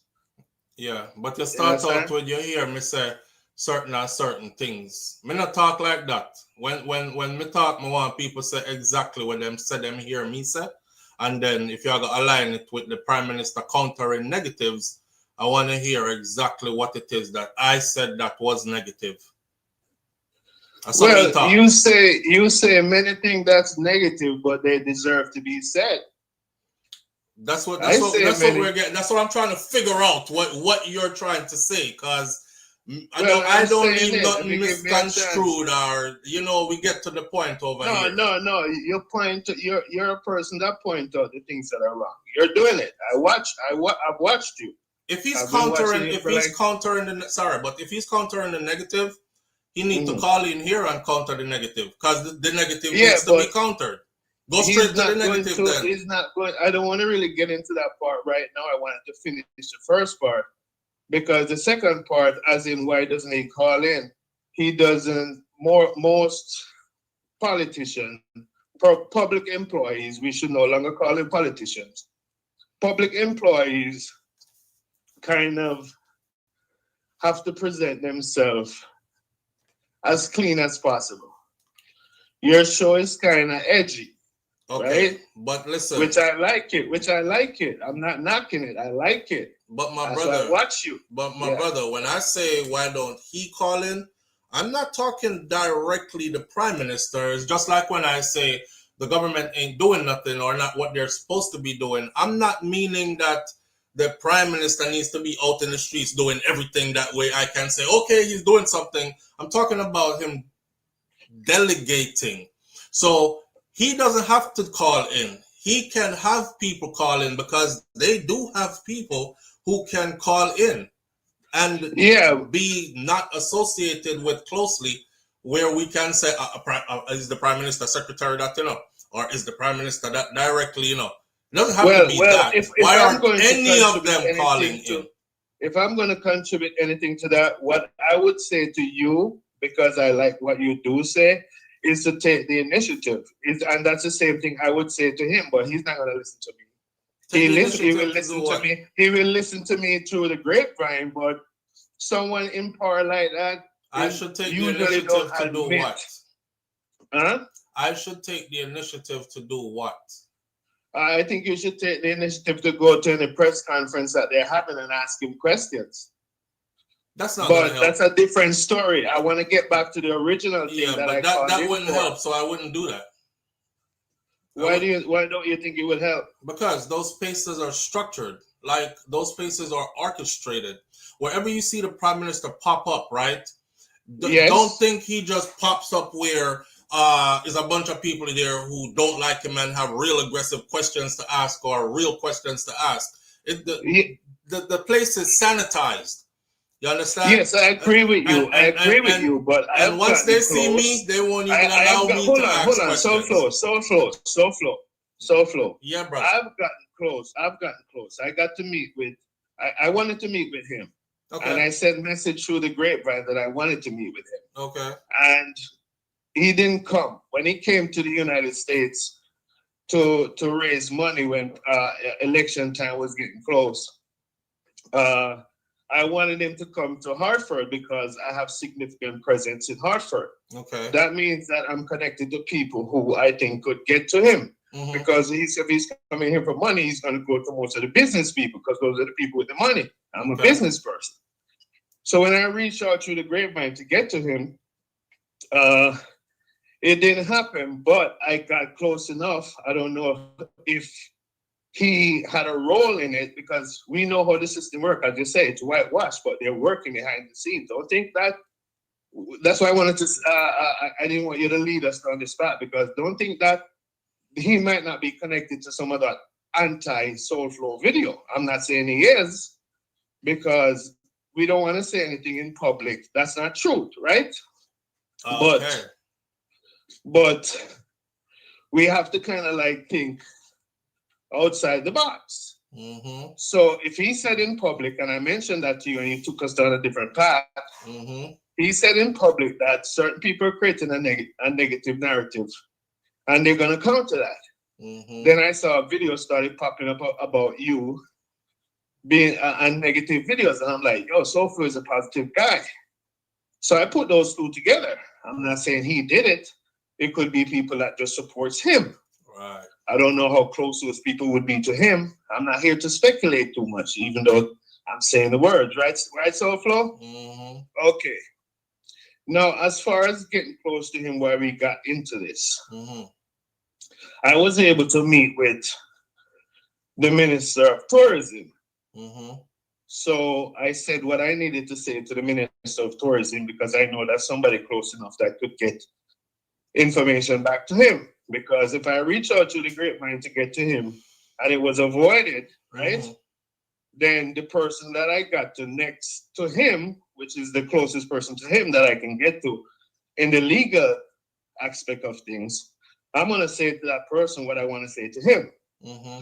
So I said that to that person and I kept reaching out to him because I'm only going to give that person an overview. You understand? I'm not going to go into detail with your second guy. I want to talk to you. So I'm on the process of still working towards that. By the way, Mr. Prime Minister, I know you're watching. I know you watch SouFLo. My name is Maurice Ramsey. I'm a businessman in America. I'm Jamaican born. Mm-hmm. I've done many things for my country under the scene. I consider myself one of the great diaspora with an S on my chest. So the next time you come to the United States, I would like if you make a trip to Hartford, I'd like for you to reach out to the business people there to know that it's someone safe that's reaching out to you. That's somebody that would threaten you in any way. And you would say that all this. Well, you know what? Let me not interrupt you. Continue. Finish saying what you have to say. Yes. So I would like him to reach out to me. Now, as far as you're concerned, SouFlo, I like a lot of what you have to say. Most of the time, when we agree, only once we have disagreed. I don't want to get into details about what we've disagreed about. I know who because when I confront that problem in the future, I want it to be. I want the main person involved to be in front of my face. Okay. Because they're real hardcore, untainted buffalo soldier. The kind of buffalo soldier will end up married to an Indian instead of kill them. See? Okay. So that's when you'll dive into that. But as far as a slight overview of what that is, a particular person was boy, SouFlo, I'm shouldn't touch it, you know. So you see, because if I question it, I not touch it. But so let me get back to where me and you agree. Where we agree is most of the other things. How Jamaica run, how we mentality, how we perceive things, how we check into things before we accuse each other. Me and you agree that we don't check into things before we accuse each other? Well, me hear you mention that why didn't the people call in to check out why you, when they see the negative things about you, just decide to say you're not like the Prime Minister because you point out things that were wrong. Because me see when time them get deserve credit, me see you give them credit too. So me look at you as a realist. I'm confused though, because you said. Go ahead. I'm confused because you're talking in so many circles that I'm trying to keep up. That's why I stopped talking, because it was like clouding the space, and I really want to just give you the floor so I can just listen and hear. Yes. And I'm listening and I'm hearing a lot of talking, but no points. Like you're just going around. So you just said that me and you agree that we just accuse people and don't look into things. Is that? No. I said we agree that our culture, most of the people in our culture, because we're not talking about everyone. Some of the things that you're criticizing about your culture, right? You're from that culture. So obviously you have changed those behaviors within yourself, but you see it in a large percentage of our population. Right. And you always knock out against some things, and I appreciate that. Okay. Should I point out what they are specifically? There's too many of them. Yeah, I get the point now. Yeah. I just asked for some clarification. Yes, I was hearing something else. I don't want to make the show boring also. I kind of made my main point that I wanted to meet the Prime Minister.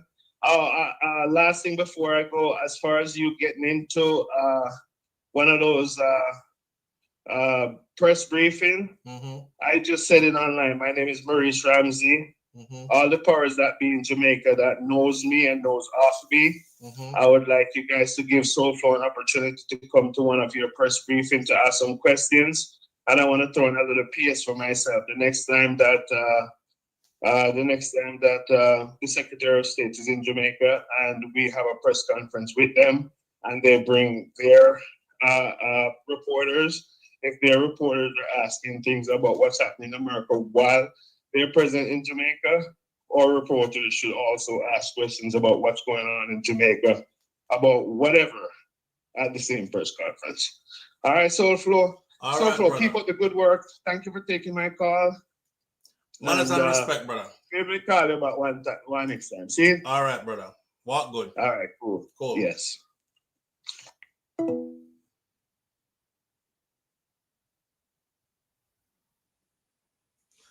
Is it y'all just give me some could you all just give me some feedback here?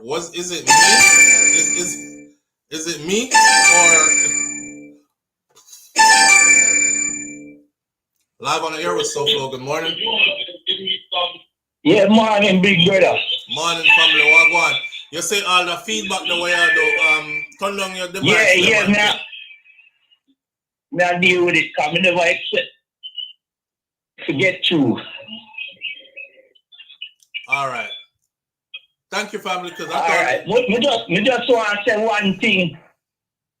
Well, before me go into what I want to say. The floor is yours. Me a subscriber from 2014. Ja. 2014. Hold on. I wasn't on in 2014. All right, you hear me better? Yeah. Yeah. Me a subscriber from 2014. Want me take off the Bluetooth and everything. You're good, man. We can't hear you, man. Go on. Yeah. Anybody where I say, you set up negative, Jesus jump off in cross. That I not even your cup of tea. Exactly. Now, remember Bob Marley said, the truth is an offense, you know. That's a thing. Yeah, you say offensive thing to people who corrupt and to things. So, of course, it's negative to them. I agree. So, me no know, but that's my thing. Me just on your thing from 2014, but never hear you from a negative. Yeah. I'm a bit spaced out right now because the last brother will come on the phone, and I know he's probably still watching, but bro, you scrambled my brain. My brain scrambled. I was just trying to. That's why I stopped talk. I was like, maybe I need to stop talking and just completely listen. It was like doing friggin' gymnastics in my brain. I mean, I like maths. I like maths. I don't like maths, especially when they start put letters and numbers together. And my brain feel like that's what I was doing just now. X to the third power times Z minus Y parenthesis. Hold up. You see all Andrew Wallace who that deal with you? I thought we had a man there deal with you. I saw them deal with the thing. I saw them deal with the thing, brother. That's that little politics talk. But here what me the want for SouFLo. Yo, you see Chief Curry? A warrior that. Real warrior. Watch out. Remember, say, when the Prime Minister making speech about declare war, you know, what he said? He said, tour to tour. If a war. Next thing him call Curry and say, yo, me in a area, me a come. Yeah, him say it's going to be war. I'll make sure get rid of all of the gun them and everything, you know, because him know say it's a style in a come that way there, you know. Saying.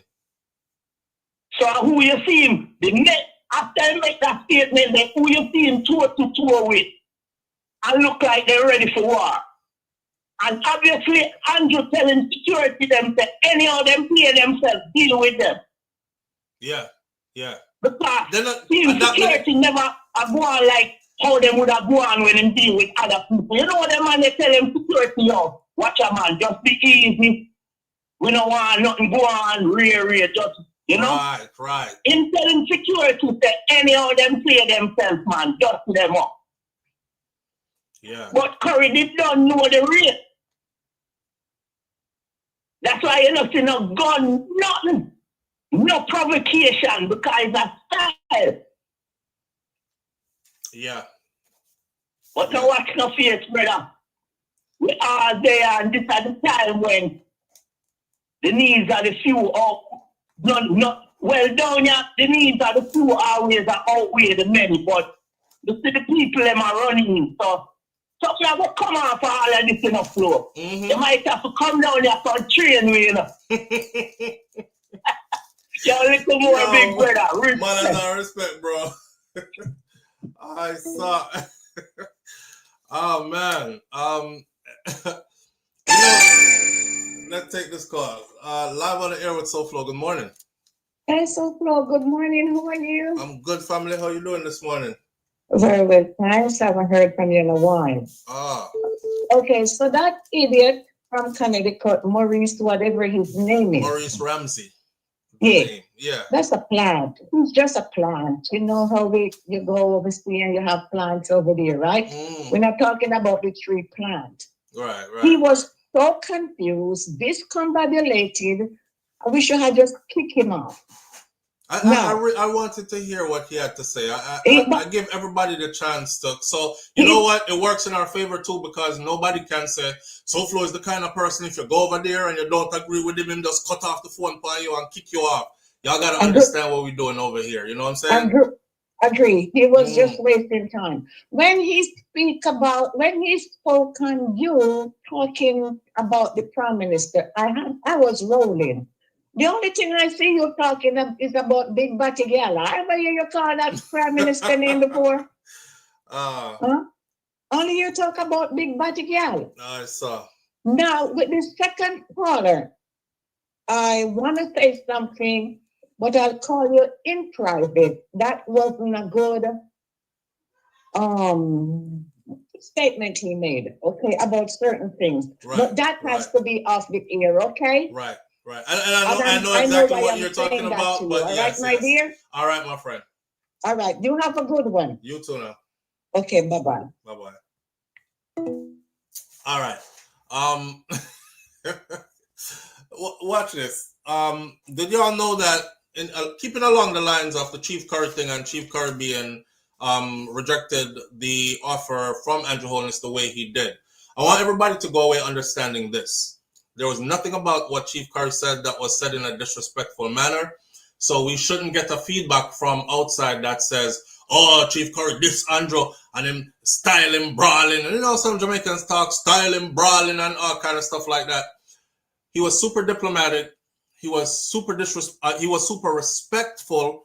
I think he was even overly respectful. It looked almost as if he was begging in a manner. And I said, I know that that's how a true leader is. When you have to tuck your own pride and your own, you want to go off on something, you want to say, hey boy, Mr. Say, I try style me, but, and then he doesn't. In another, instead of that, he says, your Right Honorable Dr. Andrew Holness, your, Prime Minister, Mr. Prime Minister, and, we respectfully decline under those conditions. And then he went to explain why. So people who are confused, I want you to leave this live knowing that the reason why Chief Curry said what he said, like he doesn't want the help in that way, because he doesn't want to militarize his space around his people. His people have been traumatized just like everybody else who got hit really hard. They got hit really hard,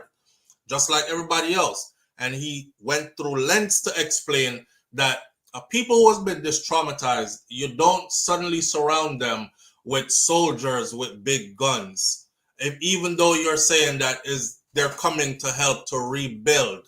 He's thinking about not just the physical well-being, but also the mental, social, the mental well-being of his people, right? So that's the reason why Chief Curry said, we will still take all the material and stuff that you have offered respectfully, but we will just keep on with the people who we have built diplomatic relations with from years of dialogue, who have vowed to continue to help us, and we will continue to work with them to build our space back up again, because we would prefer civilian building teams around our people instead of militarizing the space. So that's the facts. All right, walk away with the facts there. Don't leave this video confused. I'm gonna tell people about SouFlo did I talk about it about Chief Curry and the man cause him this up Andrew, because I know some of y'all just dumb as a damn doorknob, or you just mischievous as hell. All right, we deal with clarity over here. I don't know if y'all know it, but Bill Clinton, this is about to go all the way left. Bill Clinton, former president of the United States of America, is in Jamaica right now, along with the Chinese hospital ship that just docked in Jamaica as well. There's a brown girl in the ring, cha-la-la-la-la. There's a brown girl in the ring, cha-la-la-la-la. Brown girl in the ring. Remember the conversation we were having about this brown girl in the ring, Jamaica? Yeah, the pretty girl where everybody want, yes, and they're all out to woo her and sway her, and because everybody want her, you know, everybody want her. Everybody wants to be in bed with her. Everybody wants to offer their services. Live on the air with SouFLo. Good morning. Yes, I'd love for you. Love everybody in the chat. Manners and respect, my brother. Quick and fast. I will up the time. Yeah. Talk about the bone girl. But tell Mr. Morris, the Prime Minister down New York this weekend, so he can go down there and try to meet with him. Yes, and that is for Maurice Ramsey, right? Yeah. All right, my brother. Blessed. Manners. Yeah, that was for Mr. Ramsey that just called and spun a web and went in a circle and left a lot of us completely confused. No disrespect to you, we just weren't catching what you were saying. So, you know, the Prime Minister is in New York this weekend, Mr. Ramsey, and Connecticut is not too far. My dad lives there, and that's the first place I go when I left Jamaica. You know, when we had this conversation before where I asked my audience, just for fun's sake, the first time you come afar, in which part you did go? And some people say Miami, some say New York, some say Seattle. Well, the first time me left, that's me did go, Connecticut. My daddy, that's where him live, right? Even right now. So you're not too far from New York. If you really want to get with the Prime Minister and you are somebody who a lot of powerful people know, etc., he's right next door. He's right next door. You should be able to go see him. That's what Mervin just told us. Piece of information for you. All right. So back to this now. On the Bill Clinton being in Jamaica thing, I want to put on the ears over this way, because we're going to go through a piece of conversation right now. Okay? Jamaica is looking to partner with, remember, let me set the stage for this. 6.7 billion US dollars. Billion with a B. A, B, C, B.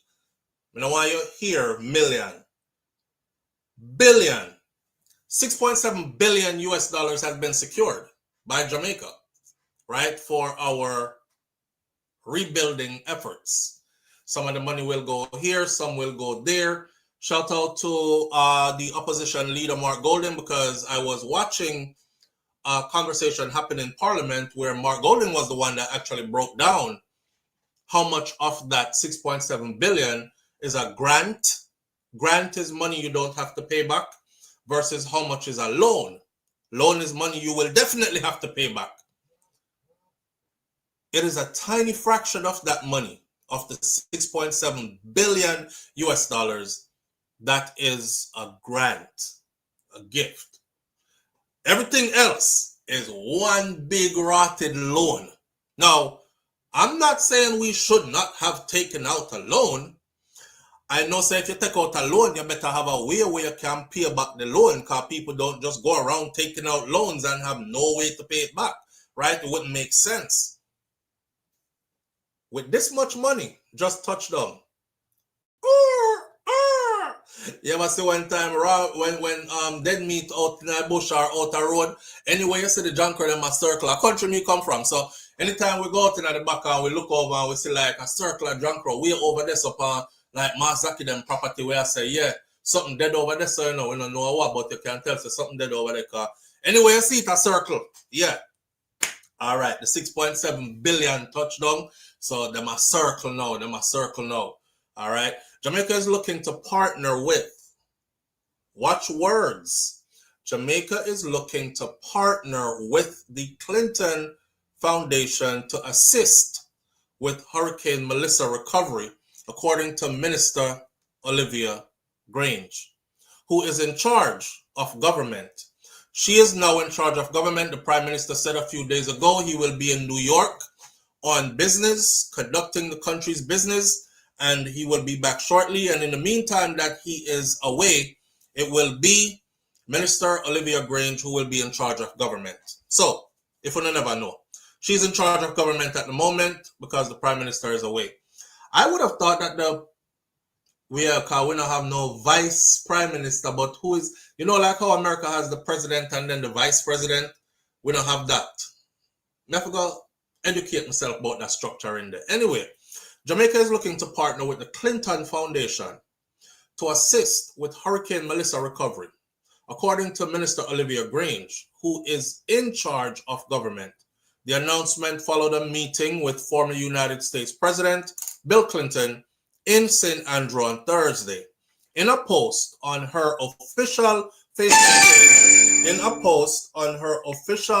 Facebook page, Grange said that it was her pleasure to share the evening with Clinton at a private dinner that was hosted by Sandals Hotel Ambassador Adam Stewart, along with senior members of the government and other officials.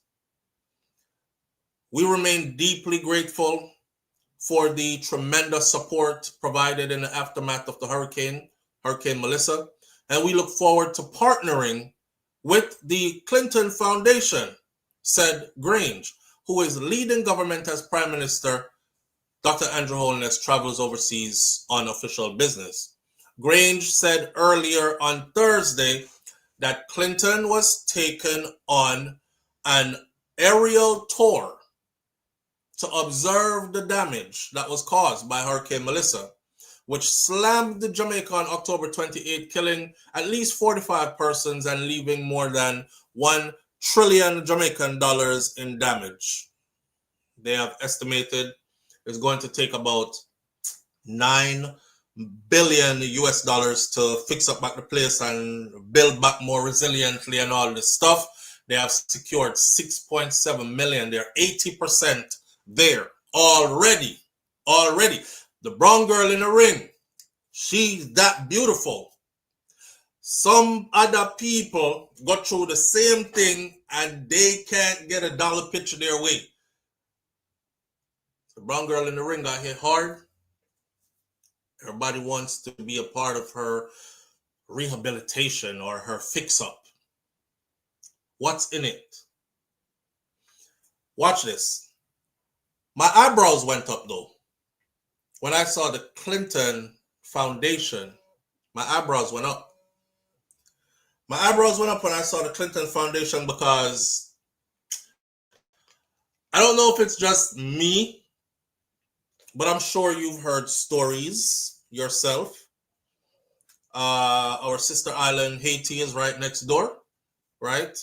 I don't know if you remember when Haiti got hit by that massive earthquake, and then the Clintons, through the Clinton Foundation involvement. I'm just going to share a piece of information with you. Just sit tight and lend me your ears for about 3 to 5 minutes. All right? All right. Hillary and Bill Clinton's past. Their past in Haiti. First off, it starts off by saying it is super surprising how little the failures and the destruction of Bill and Hillary Clinton's presence in Haiti has been brought up so far. This is an article that was printed around the time of when they were in political power or seeking to be in political power. They're both retired now from that, but back then when they were seeking to be in. So Hillary Clinton might have some explaining to do. It said, any pro-Hillary Clinton voter who prioritized moral plans for American foreign policy should probably look into the candidate's past in Haiti. Recently, the Pulitzer Prize winner hosted journalist Jonathan M. Katz, the author of a book that was called Haiti, The Big Truck That Went By. You can go look that up and read it for yourself. For a discussion about the Clintons' influence and rather infamous legacy in Haiti. I was fortunate to attend. It's surprising how little the failure and the destruction of Bill and Hillary Clinton's presence in Haiti has been brought up so far. First, some background. On January 12th of 2010, the deadliest natural disaster ever recorded in the hemisphere, a magnitude 7.0 earthquake, devastated Haiti's southern peninsula and killed 100,000 people to 316,000 people over a period of time in Haiti. It was massive. I will pause right there to say this. Haiti is our sister island right next door.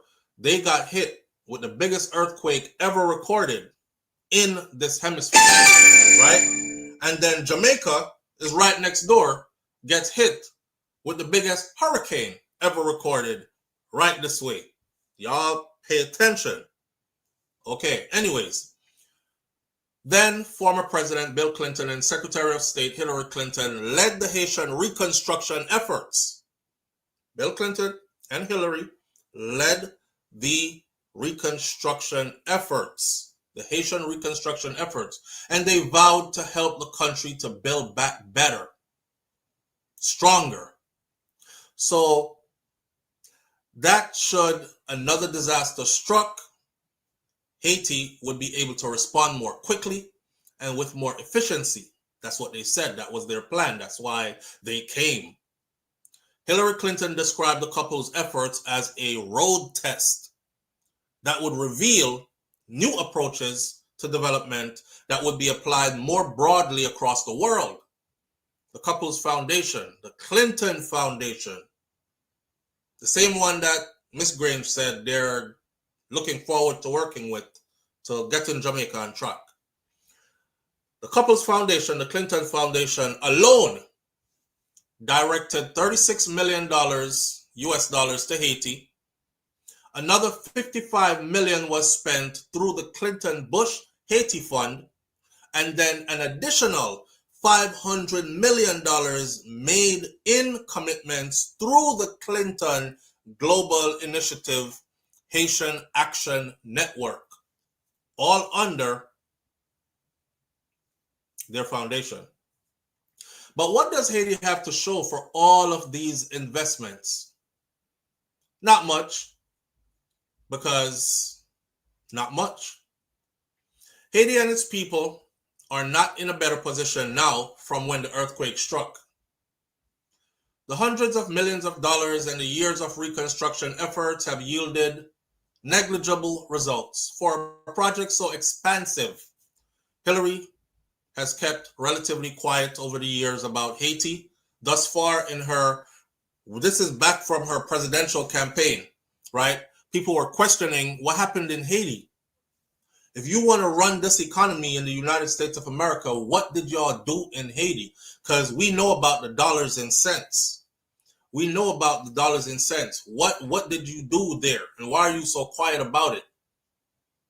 Her spokesperson had declined to comment on how Haiti had shaped her foreign policy, saying that Hillary would address that when the time comes to do so. Hillary's big plan for how she would rebuild Haiti in the wake of desolation was characteristically American.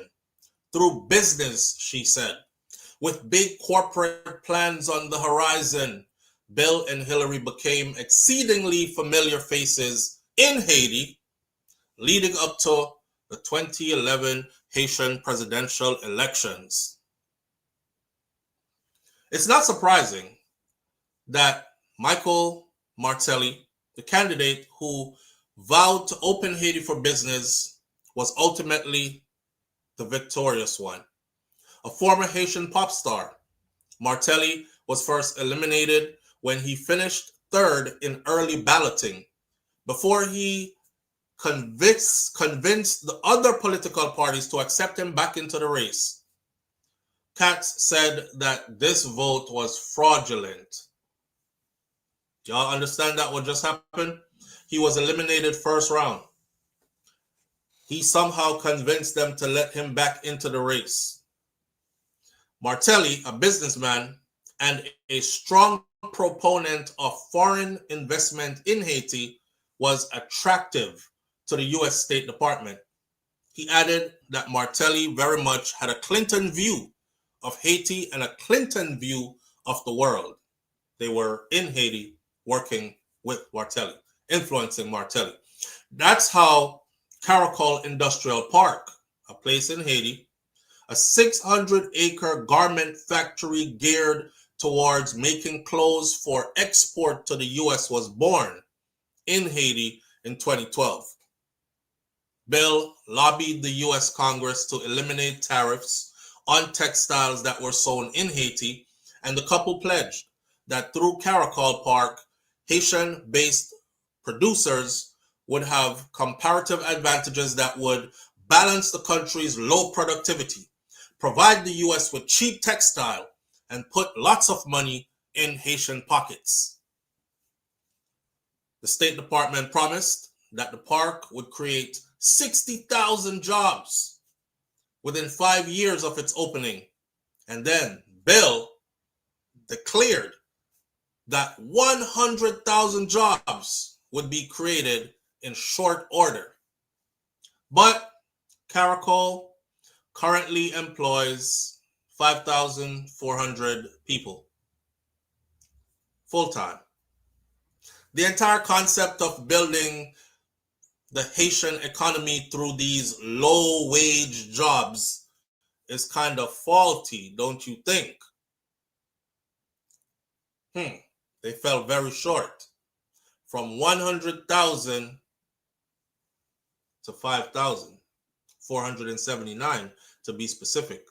Furthermore, working conditions in the park, they're somewhat decent, but they're far from what should be considered acceptable.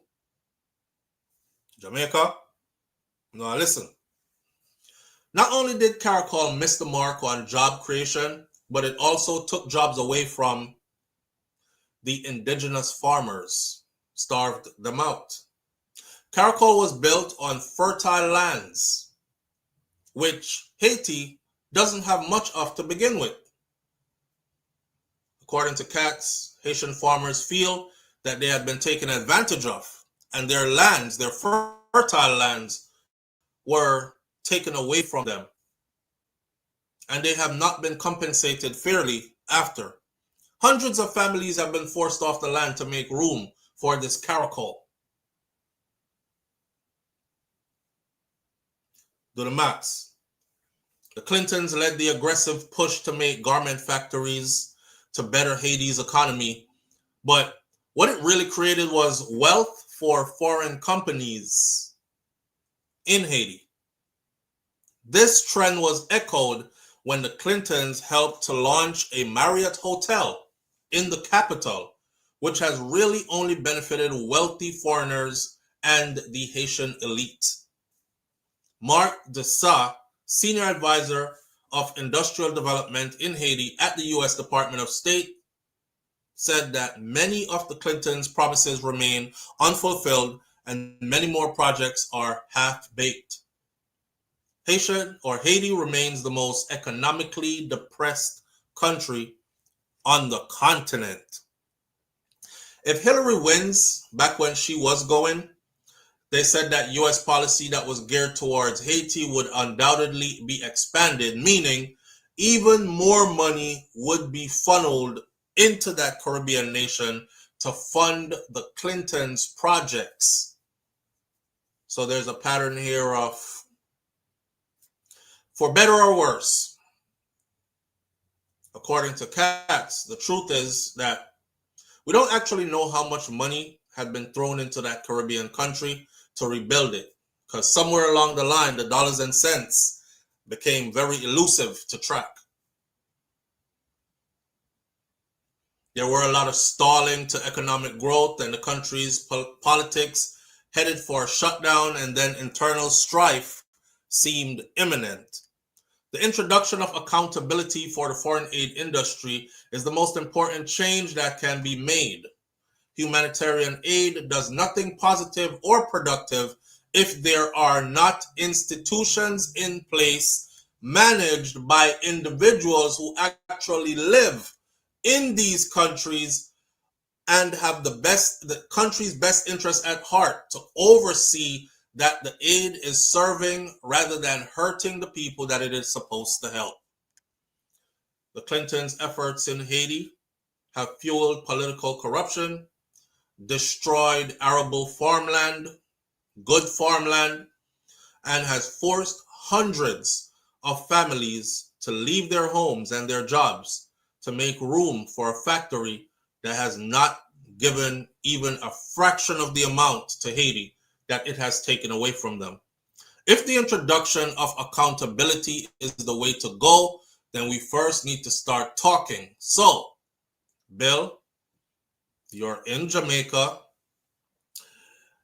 Miss Grange says they're looking forward to working with you and your Clinton Foundation.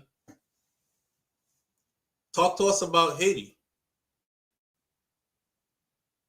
Talk to us about Haiti. I mean,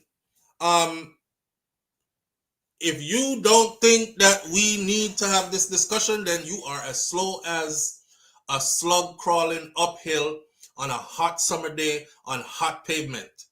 If you don't think we need to have this conversation, because listen, 6.7 billion US just touched down. They're trying to figure out who gets how much out of this money.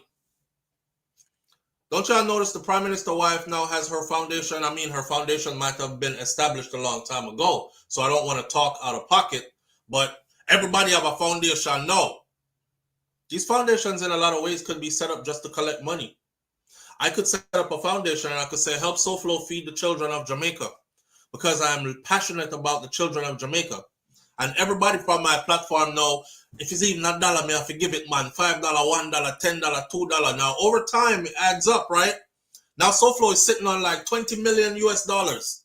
But y'all ain't never seen me help not one damn person. All you see all of a sudden is, I fly private jet.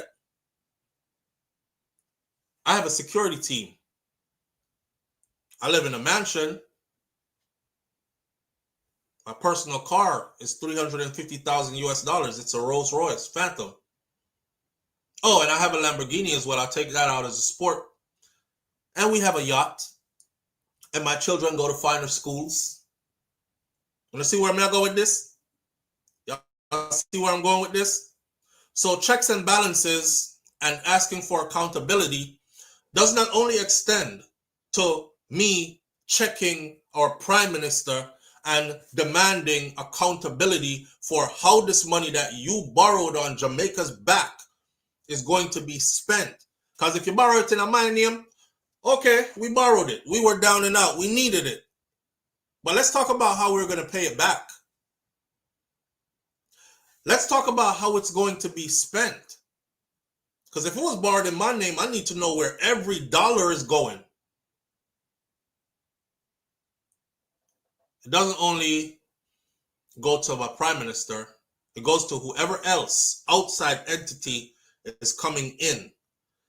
Miss Grange said she's looking forward to partnering with the Clinton Foundation to assist with Hurricane Melissa recovery. I immediately need to have that conversation about Haiti. And then I immediately need to know, once the ball gets rolling, how much of that 6.7 billion is going to go to the Clinton Foundation and what the hell it is going to them for.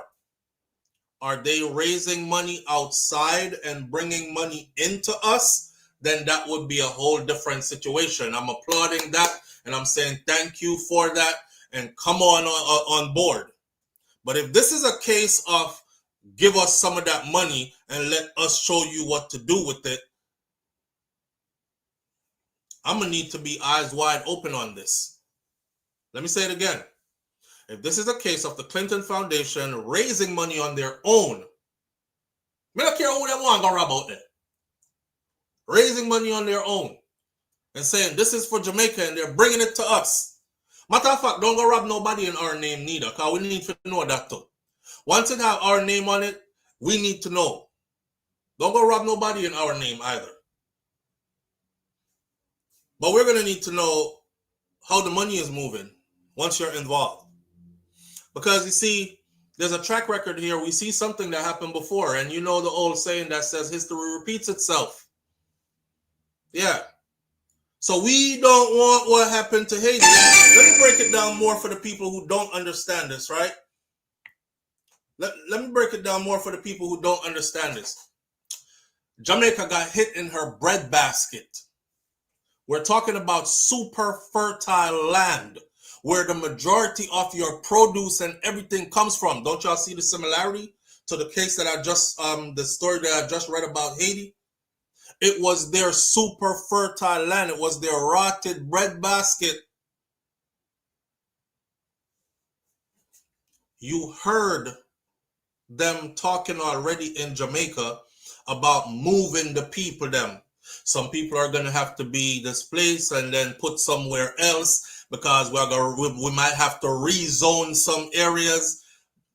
And it's going to come under the guise of, hey, we got to get you to higher ground because, you know, if this hurricane comes in again, we don't want people living in this area so the water don't come in on them and so many houses don't get mashed up. So we're going to move and go over so. And then they will have that fertile land that was once your breadbasket land. Got hit right in the breadbasket. And of course, I've always said, man, Jamaica, like the video we put up yesterday. The video I put up yesterday where it says that Jamaica depends 4 times more on imported goods than it does on exported goods. So obviously, the first thing you're thinking is, damn, we import way more than we export. That can't be to our benefit. That can't be to our benefit. If me and you have 2 stores and I'm telling you that I'm only willing to take 2 items from your store, but you have to take, or you're taking like 20 items from my store, how is that to my benefit? That fertile land, remember, I know we have other farmlands in Jamaica. Jamaica has a lot of fertile land. God bless Jamaica. Jamaica have a lot of fertile land. I don't know. Some place in Jamaica, boy, you just eat and spit out seed. An orange tree grow there. You go a bush, you walk along a spring or catch water, or go bathe in the spring or something, and you just fling with 2 orange seed over there. So you come back like a couple months later, 2 orange tree grow over there so again. The bird them eat stuff and shit while them a fly. And before you know it, whole heap of plum tree about the place and star apple, rose apple, this apple, that apple, all over the place, right? Right. The place that got hit the most, down Westmoreland, that's so, and down St. Elizabeth, that's so, and parts of Mobile. Them place there, super fertile land. Them place there, whole heap of places on other parts of the island, in particular in Kingston area and these kind of areas that depend on, and the tourist hub depend on for sustenance. If them ever come in with manufacturing, oh, you know, y'all export way more than you import, and Jamaica needs to up its production level, create more jobs. Don't forget to know, they just told you that technology is going to take away the call industry from Jamaica. So all the people them where work a phone call center, and I was surprised to learn how many thousands and thousands and thousands I work a call center. For them jobs soon gone. And some of them have gone already. We have to find a next industry.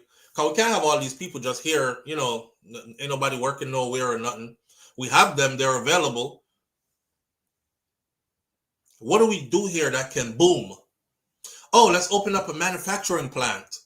What am I going to do there? I don't know. Make car tire, sew clothes, whatever the case may be, just like they did in Haiti. With the promise that lots of jobs will happen. And when you check it out, some bottom of the barrel, low paying job, while they're slinging all the profits made from those products out of the country. And all these farmlands have turned into factories. So we don't grow nothing there no more. And all the farmers who used to live there are placed somewhere else. We have to pay attention. We have to pay attention. Now, I'm not saying off the bat that Bill Clinton is coming in with his Clinton Foundation, and from the beginning, they're coming in with ill intentions. I don't want nobody to leave this video confused. Again, I like to clarify stuff before I move on. I'm not saying that they are definitely coming in with ill intentions. That is not what I'm saying. They might have our best interest at heart, and they might have came in with a long bag of money to help us out. I don't want to be the one to look the gift horse in the mouth or to kick the gift horse in the eye. But I'm saying,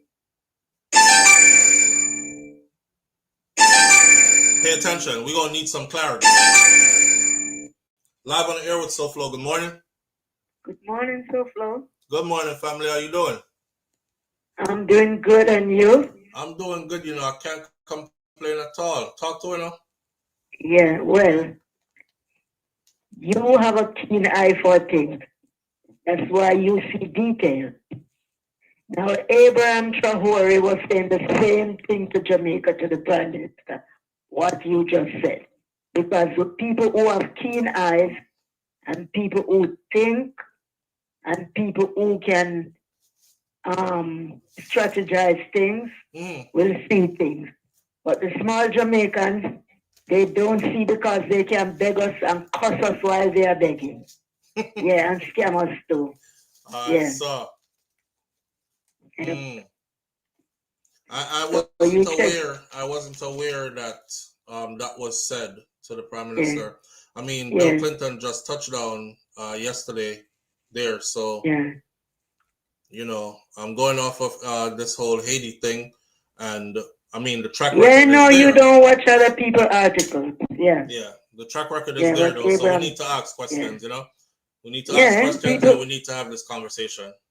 Of course, that's how you learn. That's how you communicate. Yeah. So remember to check your letterbox.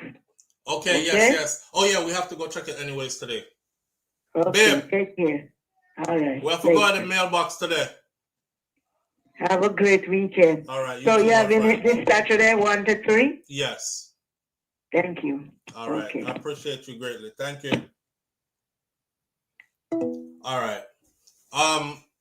So we're not gonna beat the Clinton stuff to death. I just pass it through and want my Jamaican people to know what is happening, so you are on the same page and you're not left in the dark. Live on the air with SouFLo. Good morning. Hi, SouFLo. It's me again. Yes, my friend.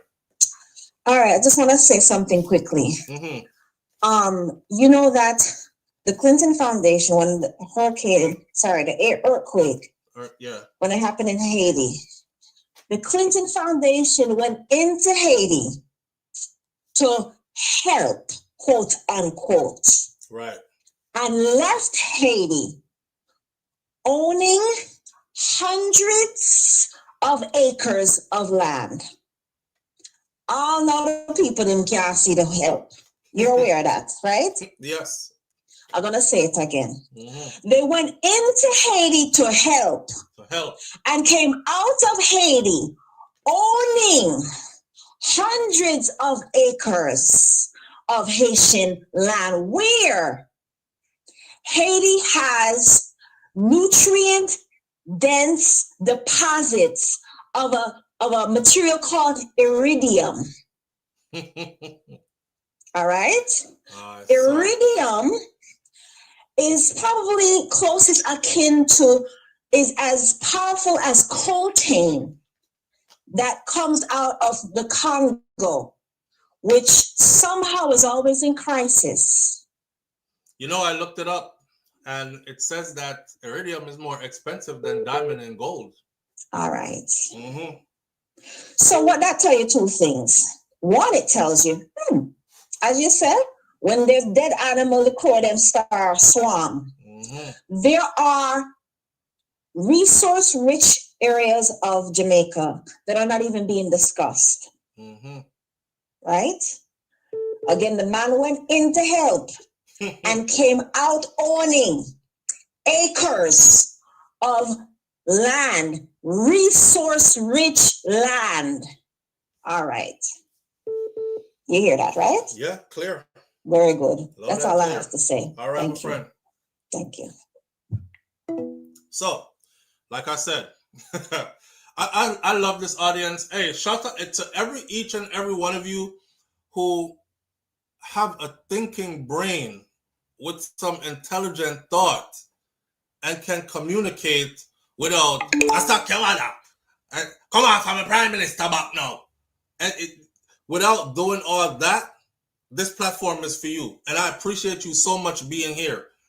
You know, I'll finish this piece to go into our next topic, segue in by saying this.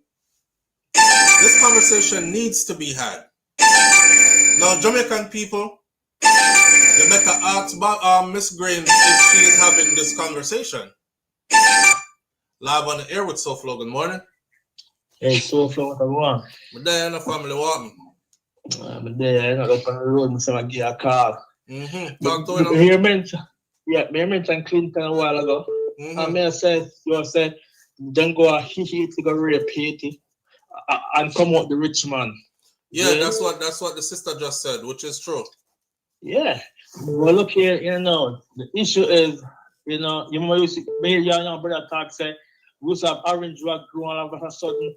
No coffee not grow again, grow must not beer, children must not beer. But he said America want control. That's why we import so much in Jamaica and export nothing. It's not because the government no want to export.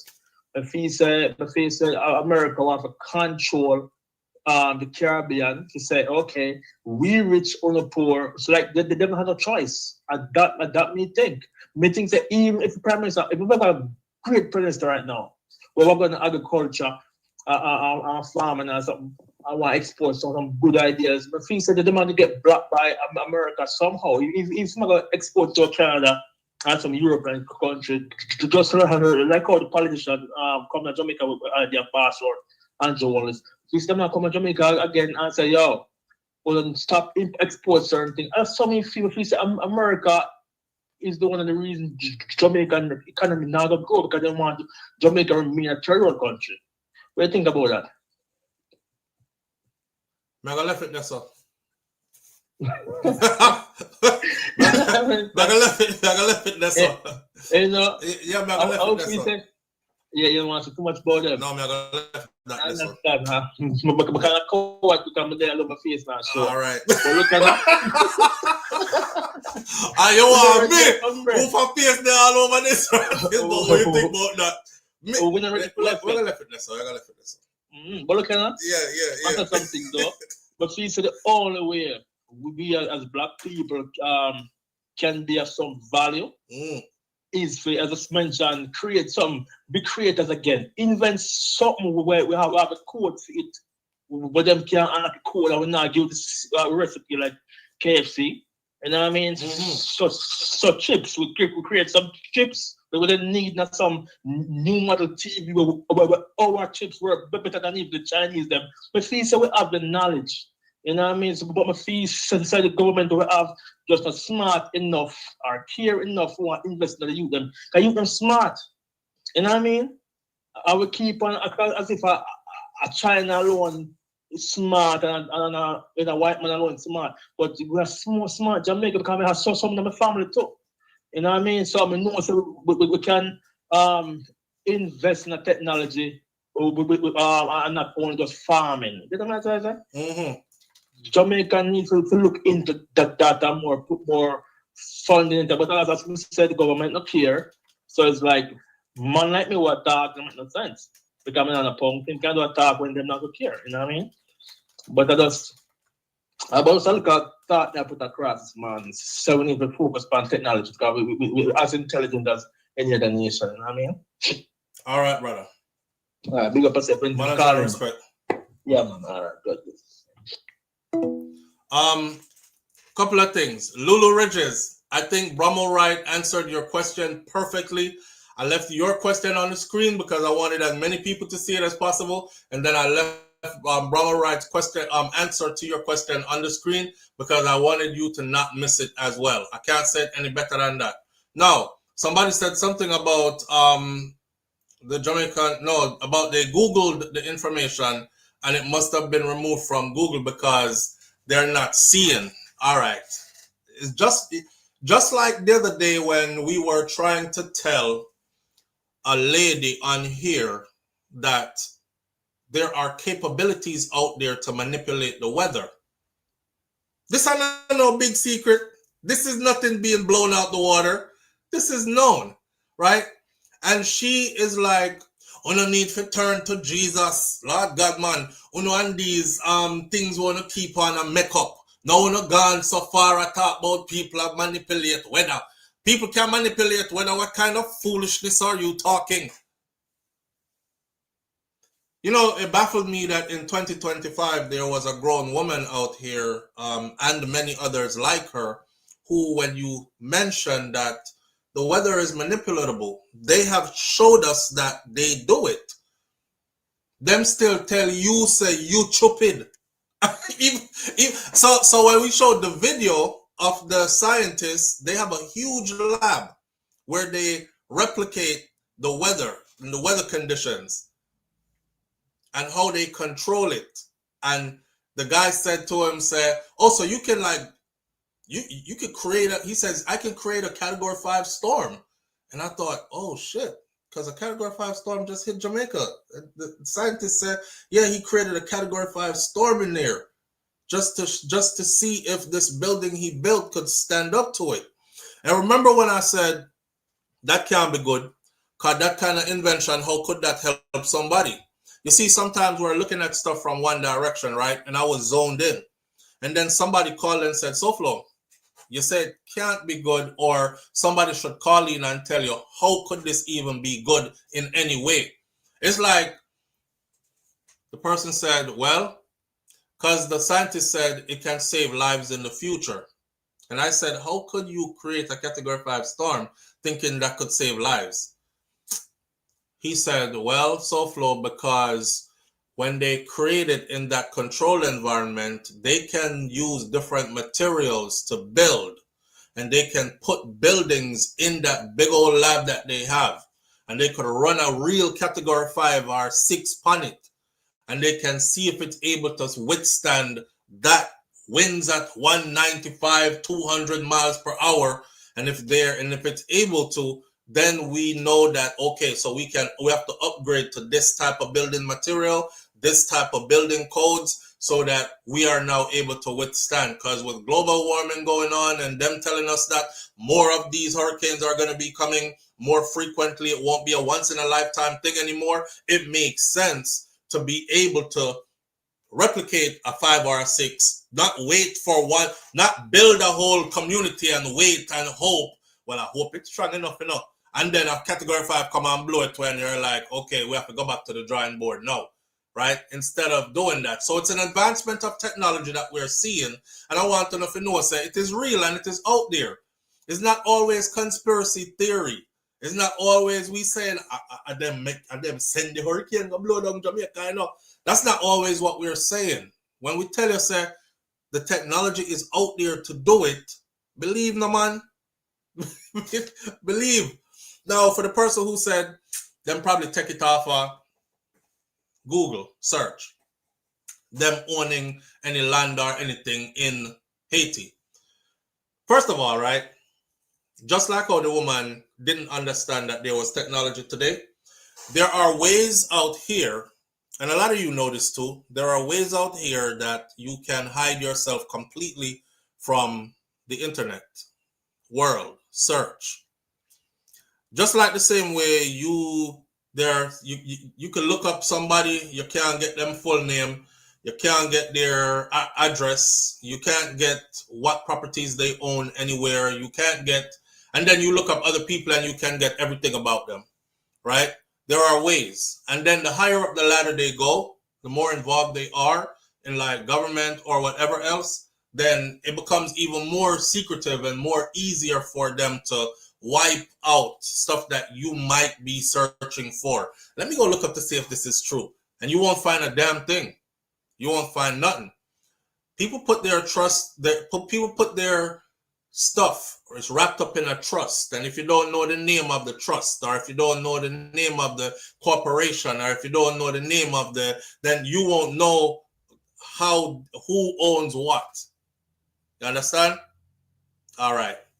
So yeah, people wrap up them wealth in different entities that you might go around seeing something saying Delargo Vines. And you're like, what the hell is Delargo Vines? You're not paying no mind, right? That's where all their stuff is at. It's in Delargo Vines. But you're looking for where does Hillary Clinton own, or does Bill Clinton own land in Haiti, kind of thing. So it's set up like that. It's set up like that. So don't be discouraged because you never find nothing. Back in 2015, the Daily Mail actually did, and there are many articles out here where they talked about Hillary Clinton's brother landed this lucrative gold mining permit in Haiti after Bill Clinton helped the country to recover from earthquake devastation. This is an article that was printed in the Daily Mail back in 2015. I will say the title of it again. I'm going to read through it for you. It has a whole lot of information in it. Hillary Clinton's brother landed lucrative gold mining permit in Haiti after Bill Clinton helped the country recover from earthquake devastation. Go and go look for yourself. Anyway, moving right along, right? Some of them thing here, we don't like to stuck on them too long, and then they'll just take us around and around and around in a circle, trying to go down this rabbit hole, see how deep it goes. We'll be here all damn day. Back to Jamaica. Then I'm going to switch into something else. The Chinese being in Jamaica with their floating hospital. Let's end this part by saying, Miss Grange, Prime Minister Andrew Holness, please have this conversation with Mr. Clinton about what took place in Haiti. Please pay attention to what happened there, and please make sure that none of that is replicated in Jamaica. If they're going to get on board, that's cool. If it means our best interest, please do not invite anybody along for the ride to where we're going to cry yai water later when we're strapped with that big ass bill that we're going to have to pay back. I beg of you. All right, moving right along. Help from the east. You know, the other day when the hurricane hit, I looked around, I see who was outside, who was helping, who was giving, who was keeping the lights on for people so they can get a little sustenance or something or somewhere dry.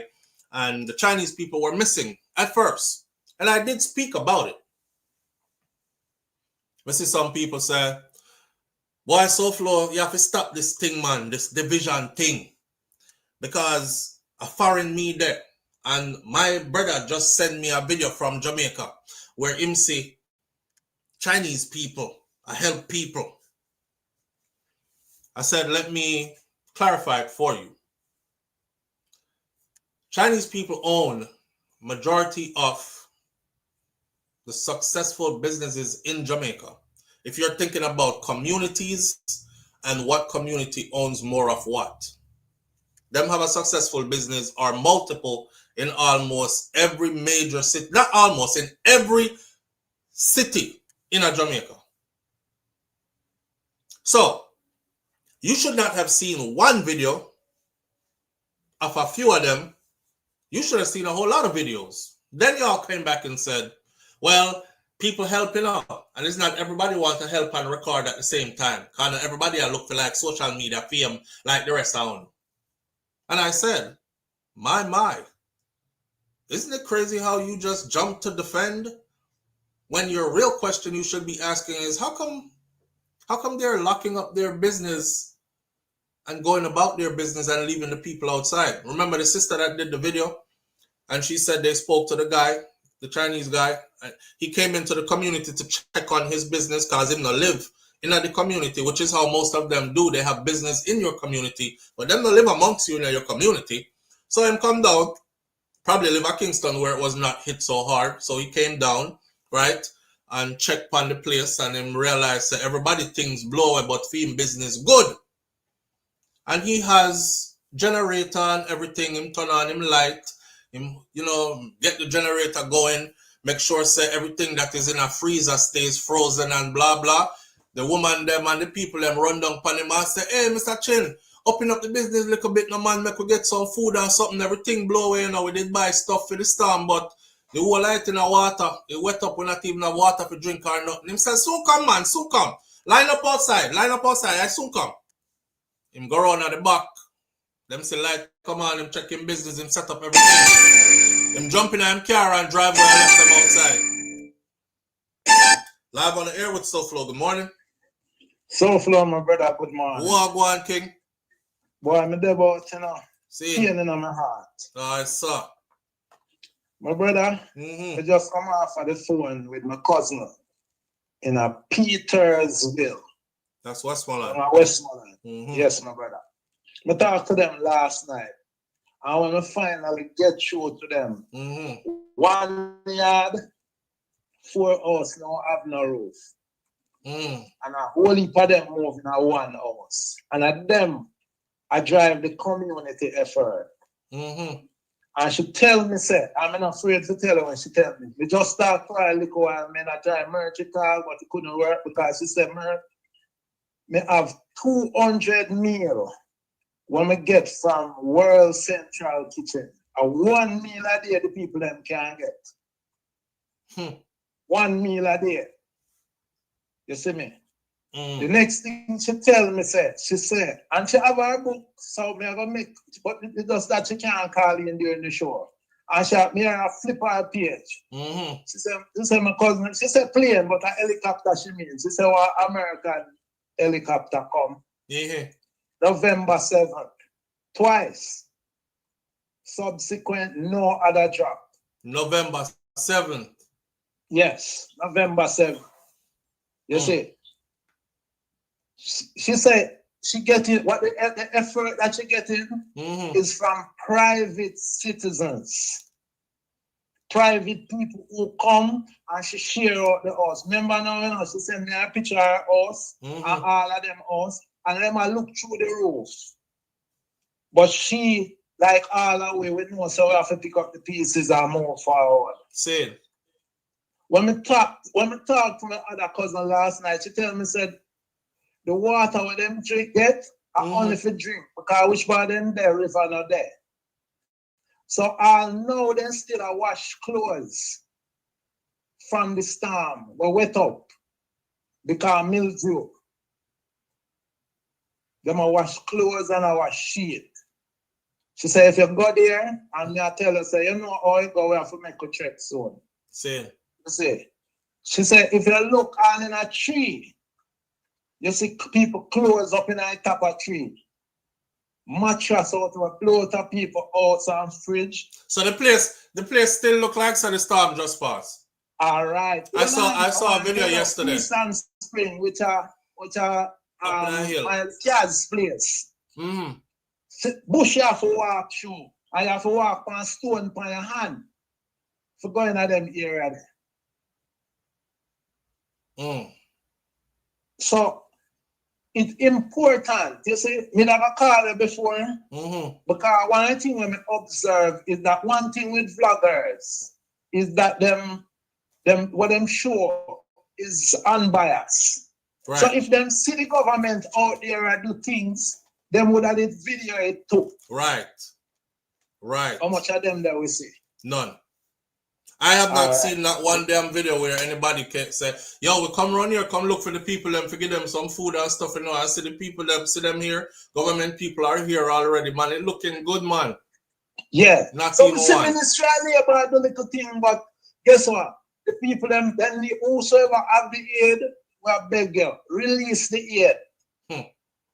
You see? Because the people them up at Beeston Spring and Petersville and probably other places, this is what me know about. Right. They must suffer. I mean, never say Petersfield. I say Petersville. That are the epicenter. Every house will make out a board up there flat. And every house that is concrete that survived roof gone. And did not have a concrete roof, it's gone. So, yes, we know so one container city I got built.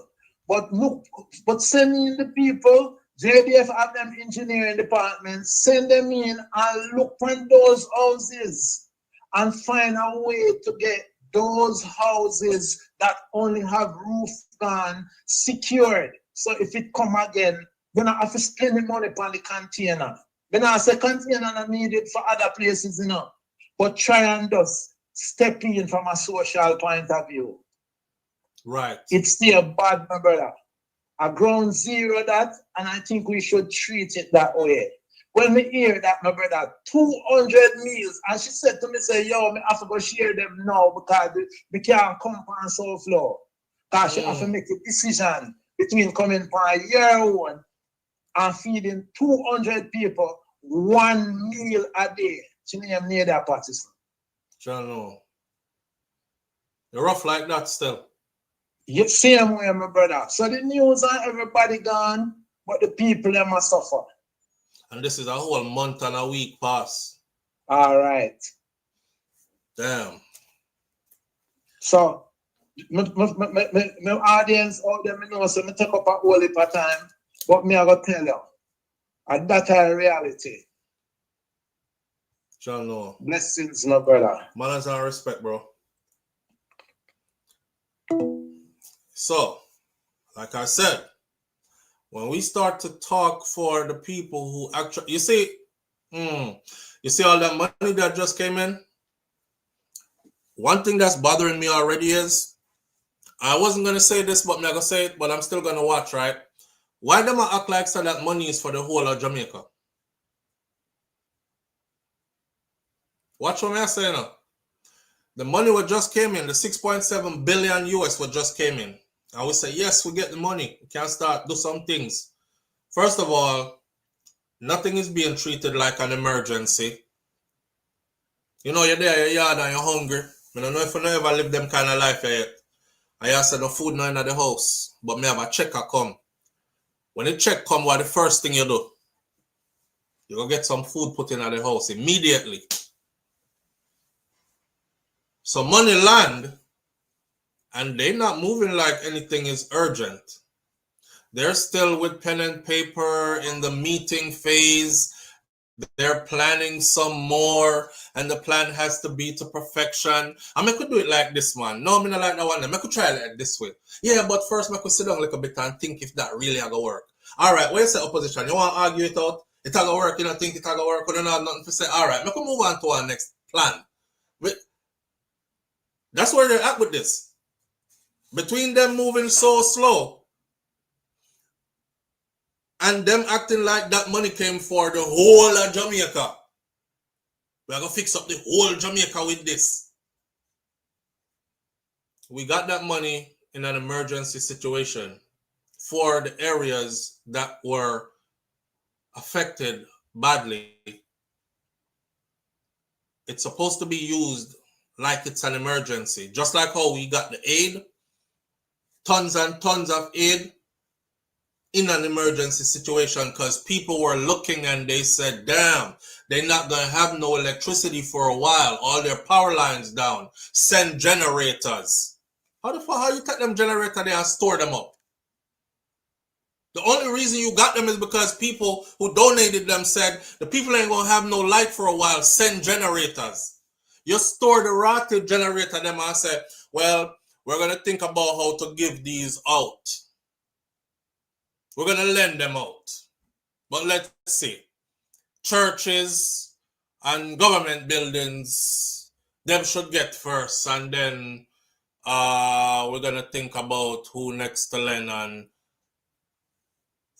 the only reason you got them was because people wasn't going to have no lights. Obviously, they're for the people who lose them light.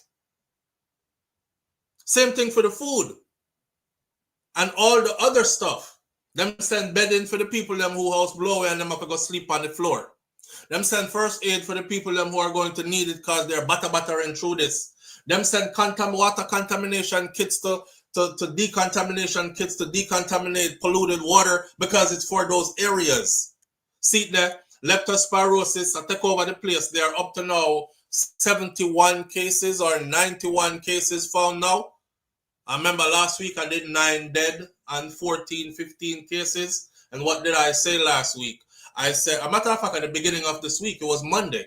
Today is Friday. They haven't mentioned it until yesterday. And I said, if they found 15 cases, that means there are a lot more cases. And now they must say 71. Just that big of a change in like 2-3 days. Well, guess what? There are way more cases out there. And people have been dying from it. And them have water decontamination kits. And they're sitting on them. Still trying to figure out how to distribute this stuff. Let me see. That's what we're talking about. That's what we're talking about. We're talking on behalf of these people, man. The people them want some kind of urgency put to the thing like them life matter. Them a plan. Don't rush me. Don't rush me. You rush me because you're PNP and me a JLP. Don't rush me. I swear. It's crazy. It's crazy. The Chinese medical ship has arrived in Jamaica, full of state-of-the-art equipment, and they are there to give help. So, as much as I was talking about them earlier, saying I didn't see them everywhere, and I would have liked to have seen more of them, because they're pretty rich and wealthy in Jamaica, and all their businesses are successful because the average Jamaican spends their money with them on a daily basis. It only makes sense that where you get rich from, if tragedy strikes, you can help out some of the people them who have supported your business continuously. You know, some of them people here look at us like this. You don't have no choice. You don't have no choice. You have to come here. That's why I don't respect you. I don't respect you because I know you don't have no choice. You don't have nowhere else to go to buy these things. Shout out to them for coming though. Shout out to them for coming with the hospital. Now I'm going to say some things that might rub some people the wrong way. But let me give you the article first. The Chinese medical ship to assist with clearing elective surgeries backlog in the West. Thursday's arrival of the Chinese medical ship Ark Silk Road. Ark Silk Road is the name of it.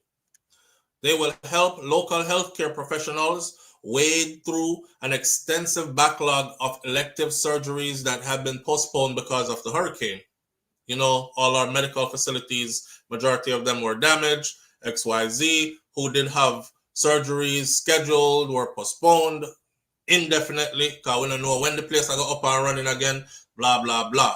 The Chinese put on them Superman cape, flew in, brown girl in the ring, attracted more help again. With Melissa, all we're doing, they said, is emergency surgeries. So elective surgeries are being pushed back even more because a bigger emergency surgery is going on. This facility gives us the opportunity to start clearing the backlog. I toured it.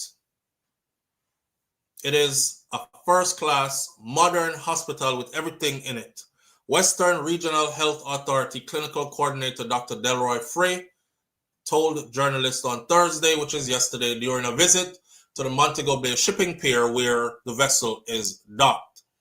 He said that staff on the hospital ship, they have agreed to do 5 cataract surgeries per day, 4 hernia repair surgeries per day, up to 103 CT scans per day, 40 ultrasounds, and a number of routine laboratory investigations per day. Dr. Frey said Jamaican surgical and ophthalmology team will be stationed on board that vessel as well throughout the mission to ensure seamless continuity of care. Our ophthalmologists and surgeons will be there. Once the results are available, they will be placed in the hospital outpatient department for full follow-up. No patient will be lost. It's a continuation of service. He added that while the ship has 8 operating theaters on it, the visiting medical team prefers a collaborative approach. So the Chinese are not here to take over, move out of the way. We have this, we can do it all by ourselves. They prefer to have our medical staff work alongside them, which would make sense. More harmony there, right? With people then we feel more like say, okay, may have somebody here where understand how me talk and they right beside we and thing, and you know, you always feel more comfortable anywhere you go once you realize some of your people in there too, right? Yeah, per day. Surgeries per day is too few. Well, we can't complain about that because we're talking about 5 cataract surgeries per day. I mean, how many people have cataracts? You know? And if they're doing 5 per day when we weren't even getting 1 per day done, this is where we're at, family. We're at the stage where beggars can't be choosers. You know what I mean? And if them never come, me would have a whole heap of something for say them not do nothing. And them nyam out the most and don't contribute nothing back. But what we're getting, 100 CT scans per day. We're getting 5 cataract surgeries per day. Who knows? Maybe in the near future it will increase to more. Maybe they start out doing that and they eventually say, you know, we can do more than that. 4 hernia surgery repairs daily. Let me tell you something. I had a hernia repair surgery done. Y'all talk about something you don't want to rush. I got put to sleep for mine. And I'm super scared of anesthesiologist's work, anesthesia going under because I couldn't wake up. And then worse, I had a friend who had a shoulder surgery and did not wake up from his shoulder surgery. So, I don't want to start telling them people here about that's too much, ramp it up, do more. And them start, do more, and people start dead. Right? Who get too much anesthesia and can't wake up, who for surgery get, who them mess up inside of them stuff. They start leaving scissors inside of somebody, like all kind of stuff go on during surgery, you know. So we appreciate the help that they've come with. I won't go out saying it's too little. We'll accept. I know enough. I know I look around for the Cuban doctors. A lot of you looking around for the Cuban doctors, right? Where they at? Well, didn't they say they were gonna like replace them and put more in? But telling I already said that. I already showed you what the pre was on that. Yeah, the Cuban doctor them not dead. They insist that we will work together, is what they're saying. The Chinese medical team said. They're insisting that we work together, and that is good. That's also even good for us like that, like this. Maybe there are techniques that we don't know or our staff don't know about certain techniques they do. You know, when you're around, iron sharpen iron. So when you're around people who know, like, for instance, I love being around more seasoned, older therapists when I'm doing anything that have to do with occupational therapy, because you might see a treatment method, or you might see, like one, I'll give you an example. One time I'm working with a child that had weakness, upper body weakness, right?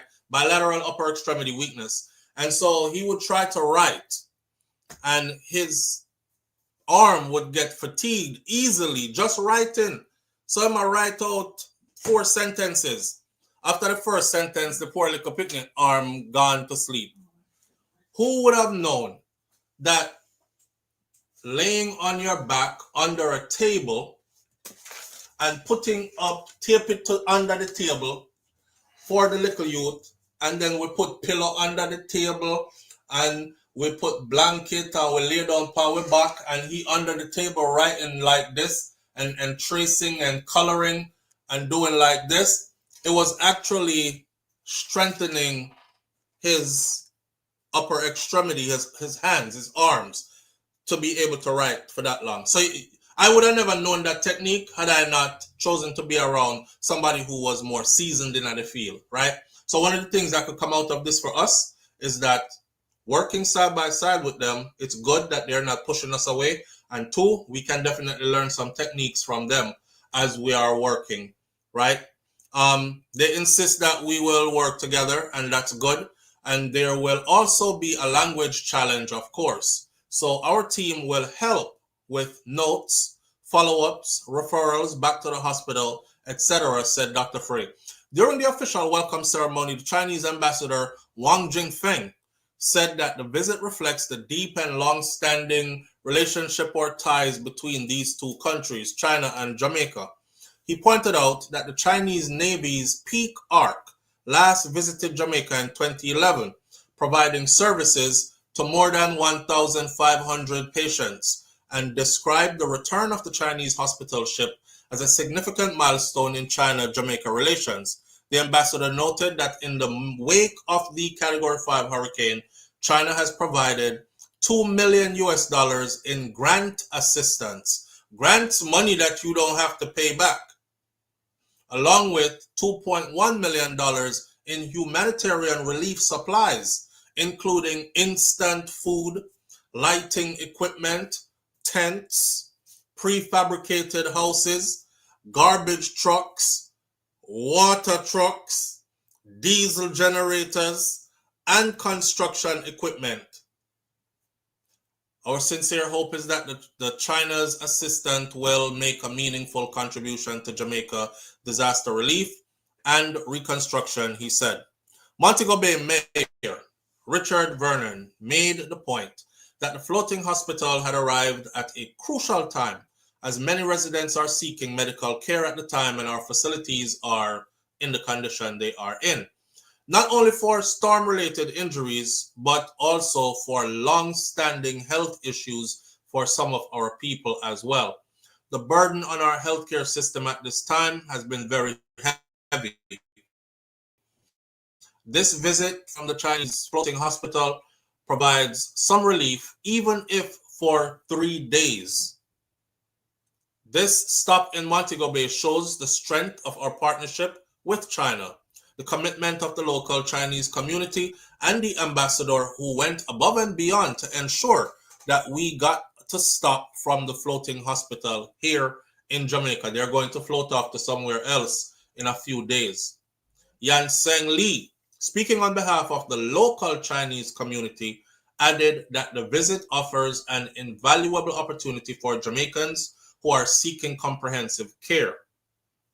Hurricane Melissa has caused so much harm, and many people have long-standing conditions without access to the right doctor, he said. This is a very good opportunity because they have both Western and Eastern doctors working together, and you can get a full checkup to understand what is causing your illness, he said. The Arc Silk Road will remain in Montego Bay for 3 days only before traveling to other places that were impacted by Hurricane Melissa. I don't know if it's going to be to other communities or if it's going to be to other countries that are impacted by Hurricane Melissa. I don't know if it's going to Haiti next and it's going to Cuba or whatever the case may be, but 3 days, all right? They did ish. Where the goods? Yeah. I woke up with pneumonia from a small gynecological procedure. Go figure. Oh, wow. Pneumonia. Boy, Roddy's daughter. I'm going to be so Jamaican and so country. Get 2 lime, you see?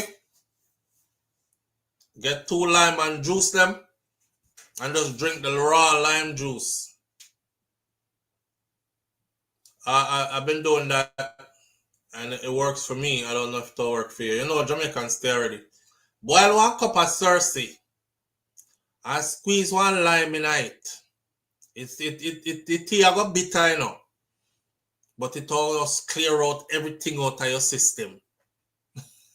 With some honey, with some honey. When you say tea, that's all we know is tea. With some honey. All right. We're moving right along.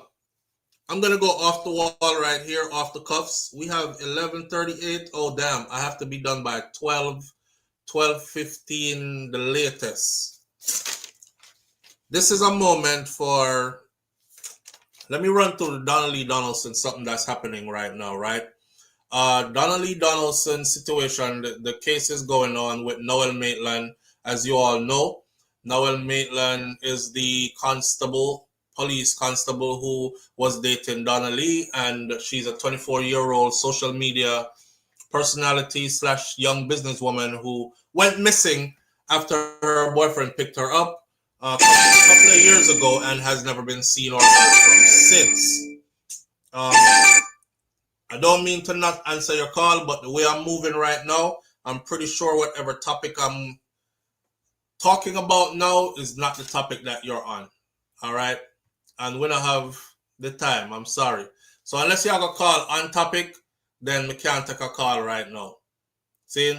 So we're going to run through Donna Lee stuff real quick, and we're going to get to like some dancehall, something we are going, and the resurrection of Sting and all these other things, and that will take us out for the morning, including other things here.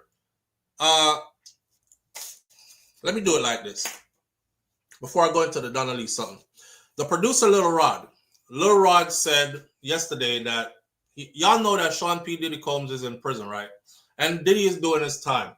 And 50 Cent is out here, and 50 Cent made his documentary off of Diddy, and the documentary is doing well because everybody is seeing it or wants to see it or whatever the case may be. I have vowed to not watch it because 50 and I'm feelings, you know, my car pum pum feelings for the man, and that's out of that kind of vengeance why I'm actually met that. We talked about that yesterday already. Lil Rod now, because everybody is trying to get a check. So the dude, Lil Rod, the producer, Lil Rod said yesterday, it was times where they would party and he would wake up sore next to Diddy. He'll wake up and Diddy was in the bed and he would wake up sore. And I don't think we knew what to do with that, because I was like, trust me, I'm not giving this more than 2 minutes. I didn't think I knew what to do with that, because I was like, yo, you're a grown man. If me go on my brethren party, right? And me wake up in a one of them bed them, in a house. And him in the bed with me. We fight same time. You hear me say? As me open my eye, I thump him in my mouth. I'm not even checking to see if I'm sore yet. We fight same time. So, how you wake up after partying in a bed and claim that this man wake up right next to you and you're sore? But the bigger part is that you went back and did it again and again and again, to the point where he said sometimes I would wake up and there would be other people in the bed, and sometimes I wake up and it will be him in the bed next to me. That means say he want something, man. He didn't want something. I don't give a damn if I'm sore or not. I don't even care if I'm fully dressed. Yo, if me drop asleep at your yard, you see? If I'm that careless to drop asleep at your yard, call a Uber or call somebody to drive me go to my yard. Don't put me in none of your blood clot bed them, because me I tell you, what's if me wake up and you're there next to me in the bed? We'll fight. Right away, as soon as I open my eye and see you there, bang, bang, bang, bang, bang, we fighting. We fighting. I mean, I don't want to hear no ungratefulness, Lord. Look how SouFLo ungrateful. Him couldn't drive last night, you know. The man come and couldn't handle him liquor. Me put him in the bed. I check me, they lay down beside him. I check on him. Yeah, okay. You better not be nowhere near that room where you put me in. Me better wake up in there by myself. So I don't understand how this grown-ass man out here, I'm suing too. I want to check too. Hey, Lil Rod, it happened too many times, bro, for you to want to check. Okay? Obviously, it was something that you were into. So good luck with that. But I'm not stay up on that topic that too long. I'm skating right along. See? Let me cross that off of the list. Doesn't deserve that much attention. I'm just saying, grown-ass people be making excuses for the nasty things they want to do after them come back sober, or after they start thinking, damn, I really let myself get into all that. You know what? I'm going to say somebody forced me, because I didn't do it on my own. I'm going to say somebody forced me, because there's no way I did that on my own. I did not put that dick in my mouth on my own. That shit happened. They forced me. They drugged me. No, you did it. You did. You did. That's something you're going to have to live with, though, but you did. Right? Right. Just leave that there. So, yesterday, the president said he was talking to a Somalian lady who is, I believe she is in government, but I know she's also a local activist.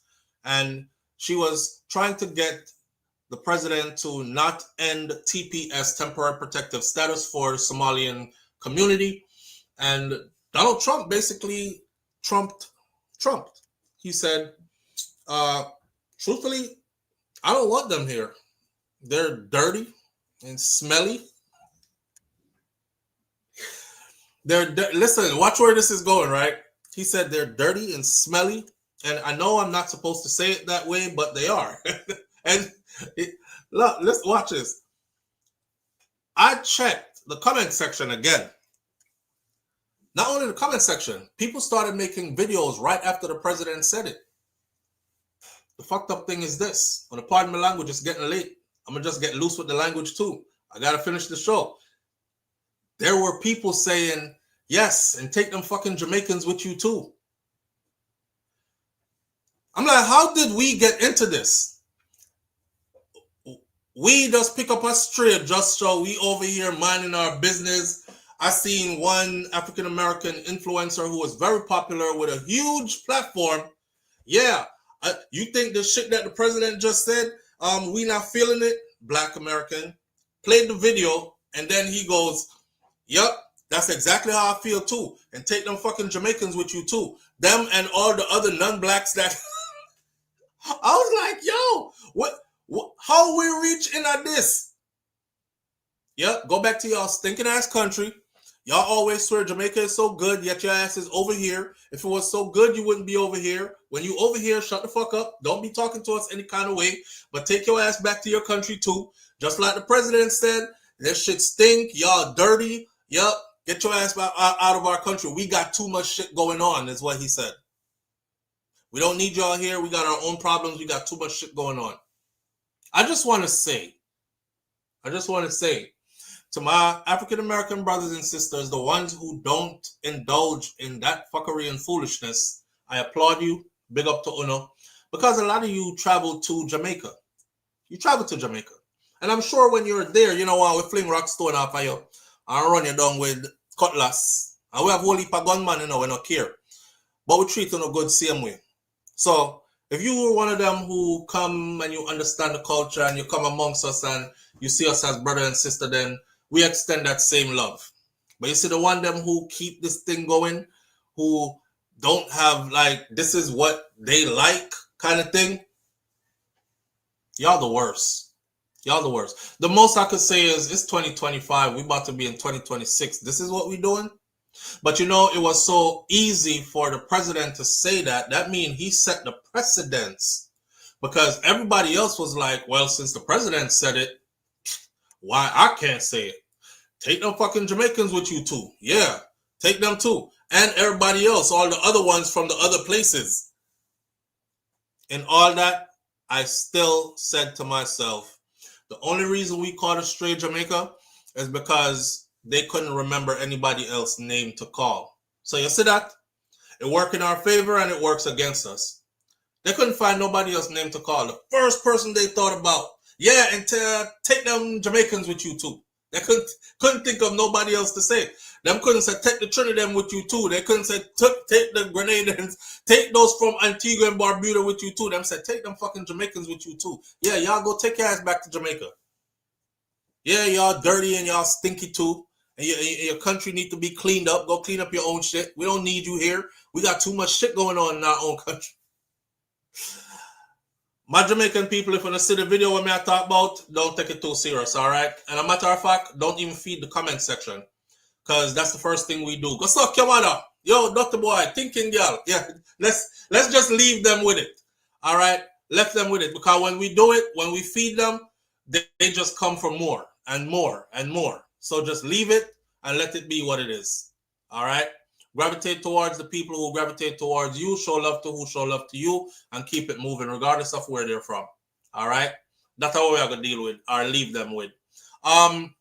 Scratch that off of the list. Not get that too much energy this morning either. Go back to your dirty stinking country. I couldn't believe he said it. And you know, the president was fast asleep. Somebody else was talking before him and he was like, and then he just woke up and he was like, yeah, well, you know, I don't want him here. Honestly, they go back to their dirty, stinking country. And I'm like, does he think he's still sleeping? Oh, man. Let's get into the Donna Lee something, man. So, in the Donna Lee Donaldson case now, the defense attorney King counsel Larry Smith on yesterday, raised the possibility that Donna Lee Donaldson might have ended up in the human trafficking ring during cross-examination on the Crown's final witness in the Noel Maitland murder trial. Smith questioned Detective Inspector who supervised the July 22nd investigation into Donna Lee Donaldson's disappearance. In the course of your policing across 34 years of your illustrious career, have you encountered circumstances where there is a claim of allegation of taxis being used in the abduction of a person? He asked. The detective inspector, however, said, yeah, I'm not aware. I'm not aware of any of that. I think this detective was like, listen, don't try the bullshit with me. I'm over it, okay? We know Sir Noel killed the girl. She got in there on camera. She never come back out. The camera only see him come back out. So stop with this taxi thing, Kara going, am I aware if anybody was ever kidnapped in a taxi and all that? No, I'm not aware. I'm not aware. Yo, so in further questioning, the lawyer asks the witness whether someone resembling Donna Lee was spotted in Old Harbor, St. Catherine, July 17th of 2022, which would be after she was reported missing. And the witness said, yes, that information was received. Somebody said they saw somebody who looked like her. He, however, admitted that he had not purposely canvassed that area. When asked if Old Harbor was close to a fishing village, he said, not to my knowledge. Constable Noel Maitland, formerly of the St. Andrews Central Police Division, is on trial in the Home Circuit Court charged with the murder and preventing the lawful burial of a corpse following Donaldson's July 13th, 2022 disappearance. So if somebody said they saw her on the 17th over Old Harbor, that would have means that she was still around somewhere, right? Smith further asks whether the witness knew that Donaldson had received a text message from an unknown number and that her last phone call came from overseas. The detective said that he was unaware of both of those pieces of information. Under further cross-examination now, he confirmed that a call attributed to Donaldson had pinged in the Dumfries Road area in Kingston and that he had visited and questioned residents, but he obtained no information there as well. I probably Noel did I use our phone same way. Questioning then turned to Noel Maitland's child's mother, Kathleen Smith. The detective said he knew that she had left the island and had not returned. So Noel Maitland's child's mother had left the island and had not returned. Remember them did I say, or she do it? The lawyer speculated a whole heap. But you know what he's trying to do? He's trying to create doubt. Because once he's able to create doubt, then the jury will be like, well, I don't know if I'm really guilty, you know, cause what about the point where they done where them did say them CR over so, but you know, so that's his job, is to create doubt, and he's doing it. When they asked him about Noel Maitland's child's mother, the other police officer, because she's a police officer as well, the detective said yes, he's aware that she left the island and she never came back. He acknowledged that having requested that both she and Noel Maitland be placed on a watch list. That's what he said. Put the two of them on a watch list. He would have expected notification if she had departed through a legal port of exit. He said that her departure was not discussed during the case review, as she did not leave during the investigation, but he could not recall the date that she traveled. So she did leave through a legal port, but it was after the investigation was concluded. He added that she declined a request to provide a statement.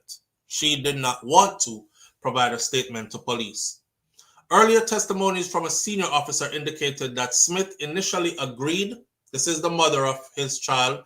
She initially agreed to give a statement to the police, but she later withdrew and said she no bother want give no statement, and said that Uncle Capel tell me say me not to do it, whoever Uncle Capel is.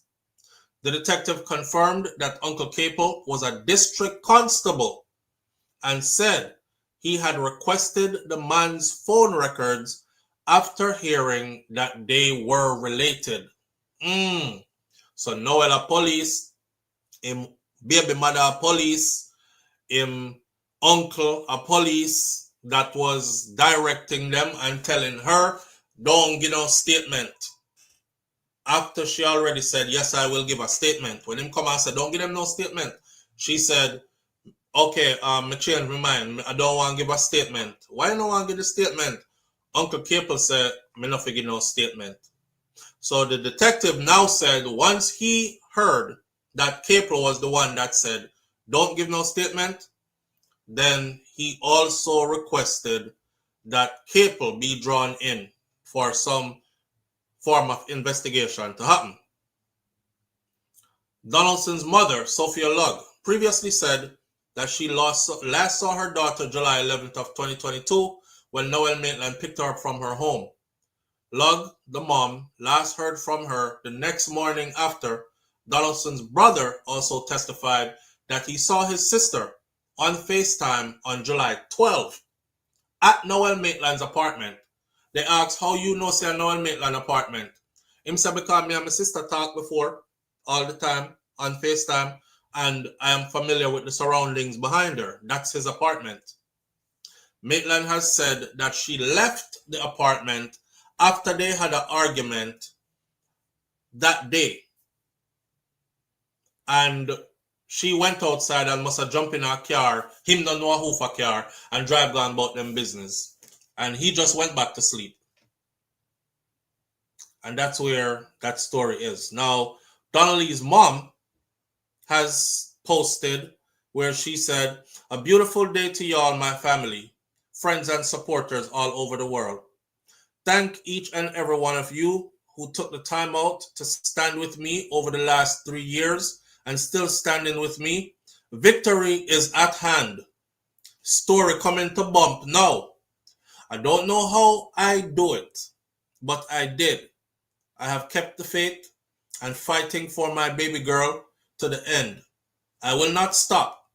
Evil people must come now. It's not easy for me.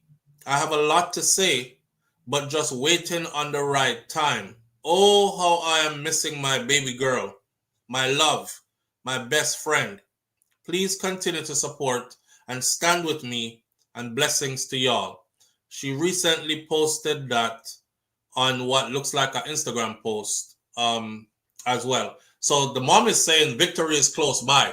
She have a feeling they're going to win this case. And I think it's kind of looking that way as well, right? Moving right along, because we have like very minimal time left. I don't want to talk about that. We're going to do that on a different video. Oh, I want y'all to know that the Donald Trump administration, my friend, has filed for to eliminate dual citizenship and to force renunciations. Renunciation means you would have to choose, pick a side. If you look at my icon for this video this morning, you will see pick a side, and then you will see 2 passports, a Jamaican passport and a US passport, right? Right. My definition of country, wake up call for the rivers, lots of fruit trees and hills. If you've ever been to Harlow, Old Harbor, I don't look nothing like country. Very flat, no rivers, and not many trees.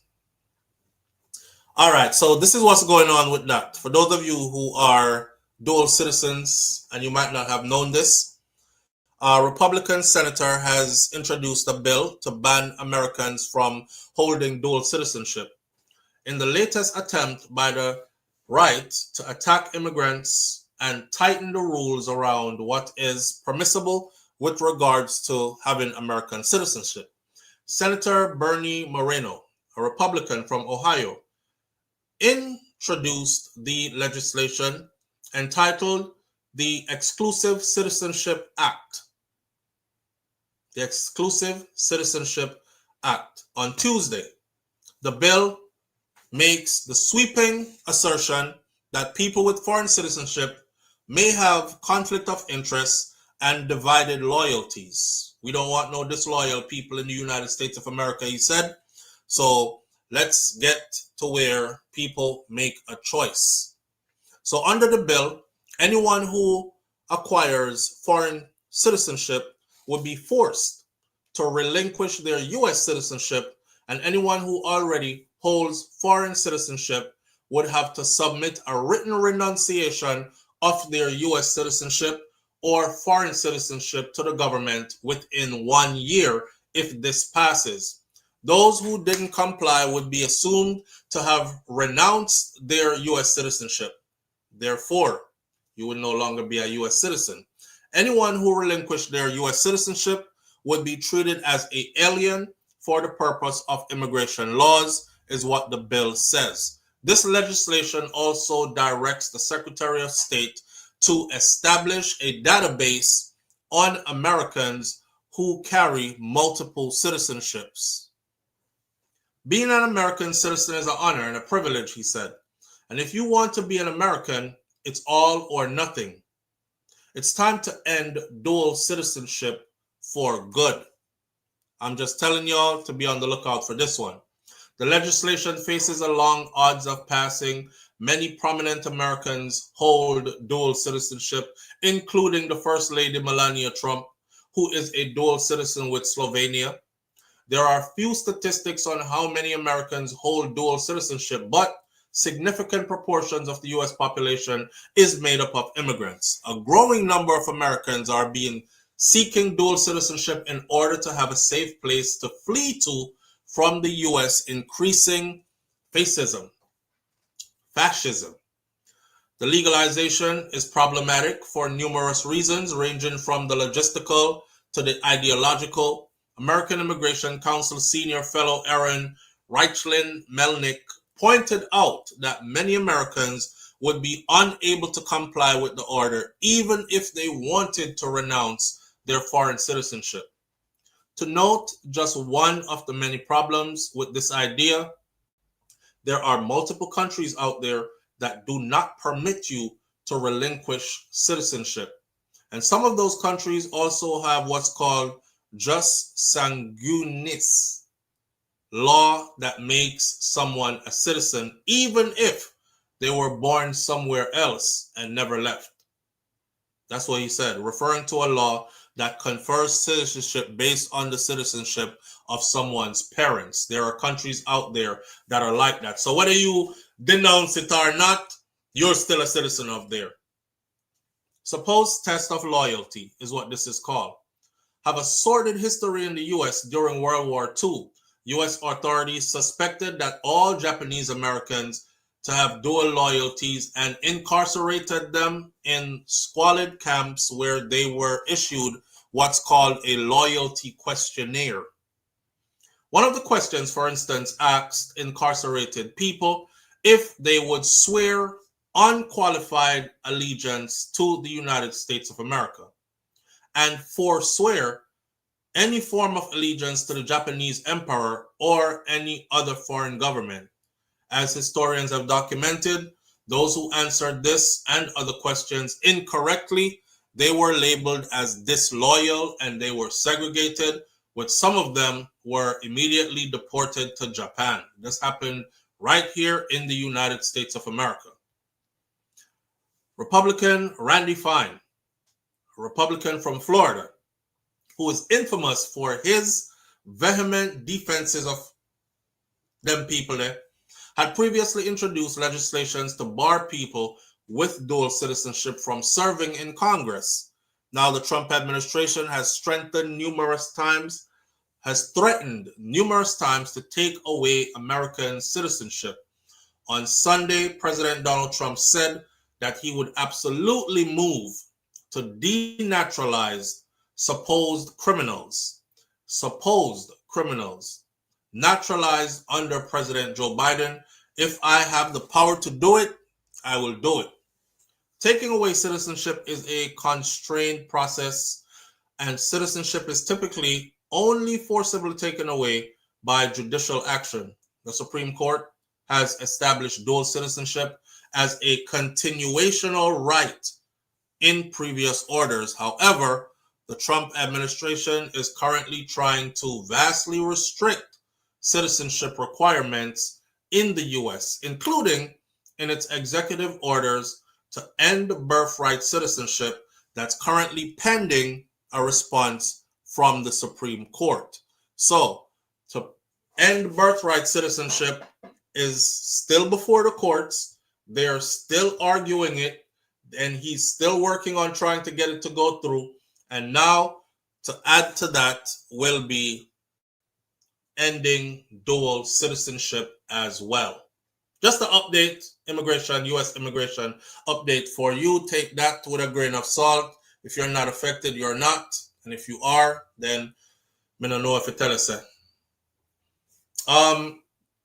Last thing we're going to talk about this morning is there is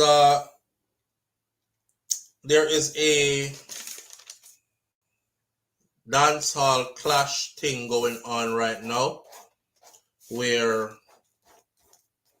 Masicka, dancehall artist Masicka, is going up against Lee Sparta, and it's looking really good for those of us who like the clash side of dancehall because it's pretty exciting. This is where the artists them go song for song, and you know there's a lot of disrespect involved in it, but it's war. Its bullets are being flung, only it's verbal. And it's pretty exciting what's happening right now. I've done 2 reviews so far. Well, I've done one review so far. 2. As far as I'm concerned, I feel like, you know, Masicka was leading. I got a lot of flack for it because them claims say me jump ship. And I'm supposed to like everything that anybody who is associated with Vybz Kartel puts out, which that's just not fair, because I know some things, you know. I don't know if you've been paying attention to the clash and who you think is winning the clash so far. Where you say clash, I don't know, kind of outgrown, still around this time of year. What? Of course, it's a part of the culture. Yeah, I don't think you probably outgrew it, but it has not outgrown. It is still there. One of the biggest things is Sting, the concert Sting. Sting has been around for a long time, you know. Sting has been around for a long time. And they're trying to resurrect Sting. And missing Nuffy said yesterday, I believe it was, or day before yesterday, that this clash between Masicka and Lee Sparta is a good thing, and it would be a good thing for the culture if they took it to Sting, where you would actually get to see, like, don't forget, this is how Mavado and Vybz Kartel had their clash, Beanie and Bounty had their clash. You have kings of clash, like Ninja Man and Merciless, who killed all of them one time on the stage, and they never forgave him for it and never collaborated with him, like him or anything after, because he's the only DJ to have ever done that. Don't tell them, me tell us about that true. A lot of greats came up out of this clash thing. And on Sting's stage, should Sting be resurrected, or should we just let Sting die? And who do you think is winning the clash so far? I know some of them are probably not even into dancehall music because my audience has changed so much. And one of the hardest thing doing over here is changing with my audience, or actually being all-rounded and trying to cater to the ones who, trying to cater to myself first and my interest in dancehall. Because me love clash. And me love clash music. Me love gun music.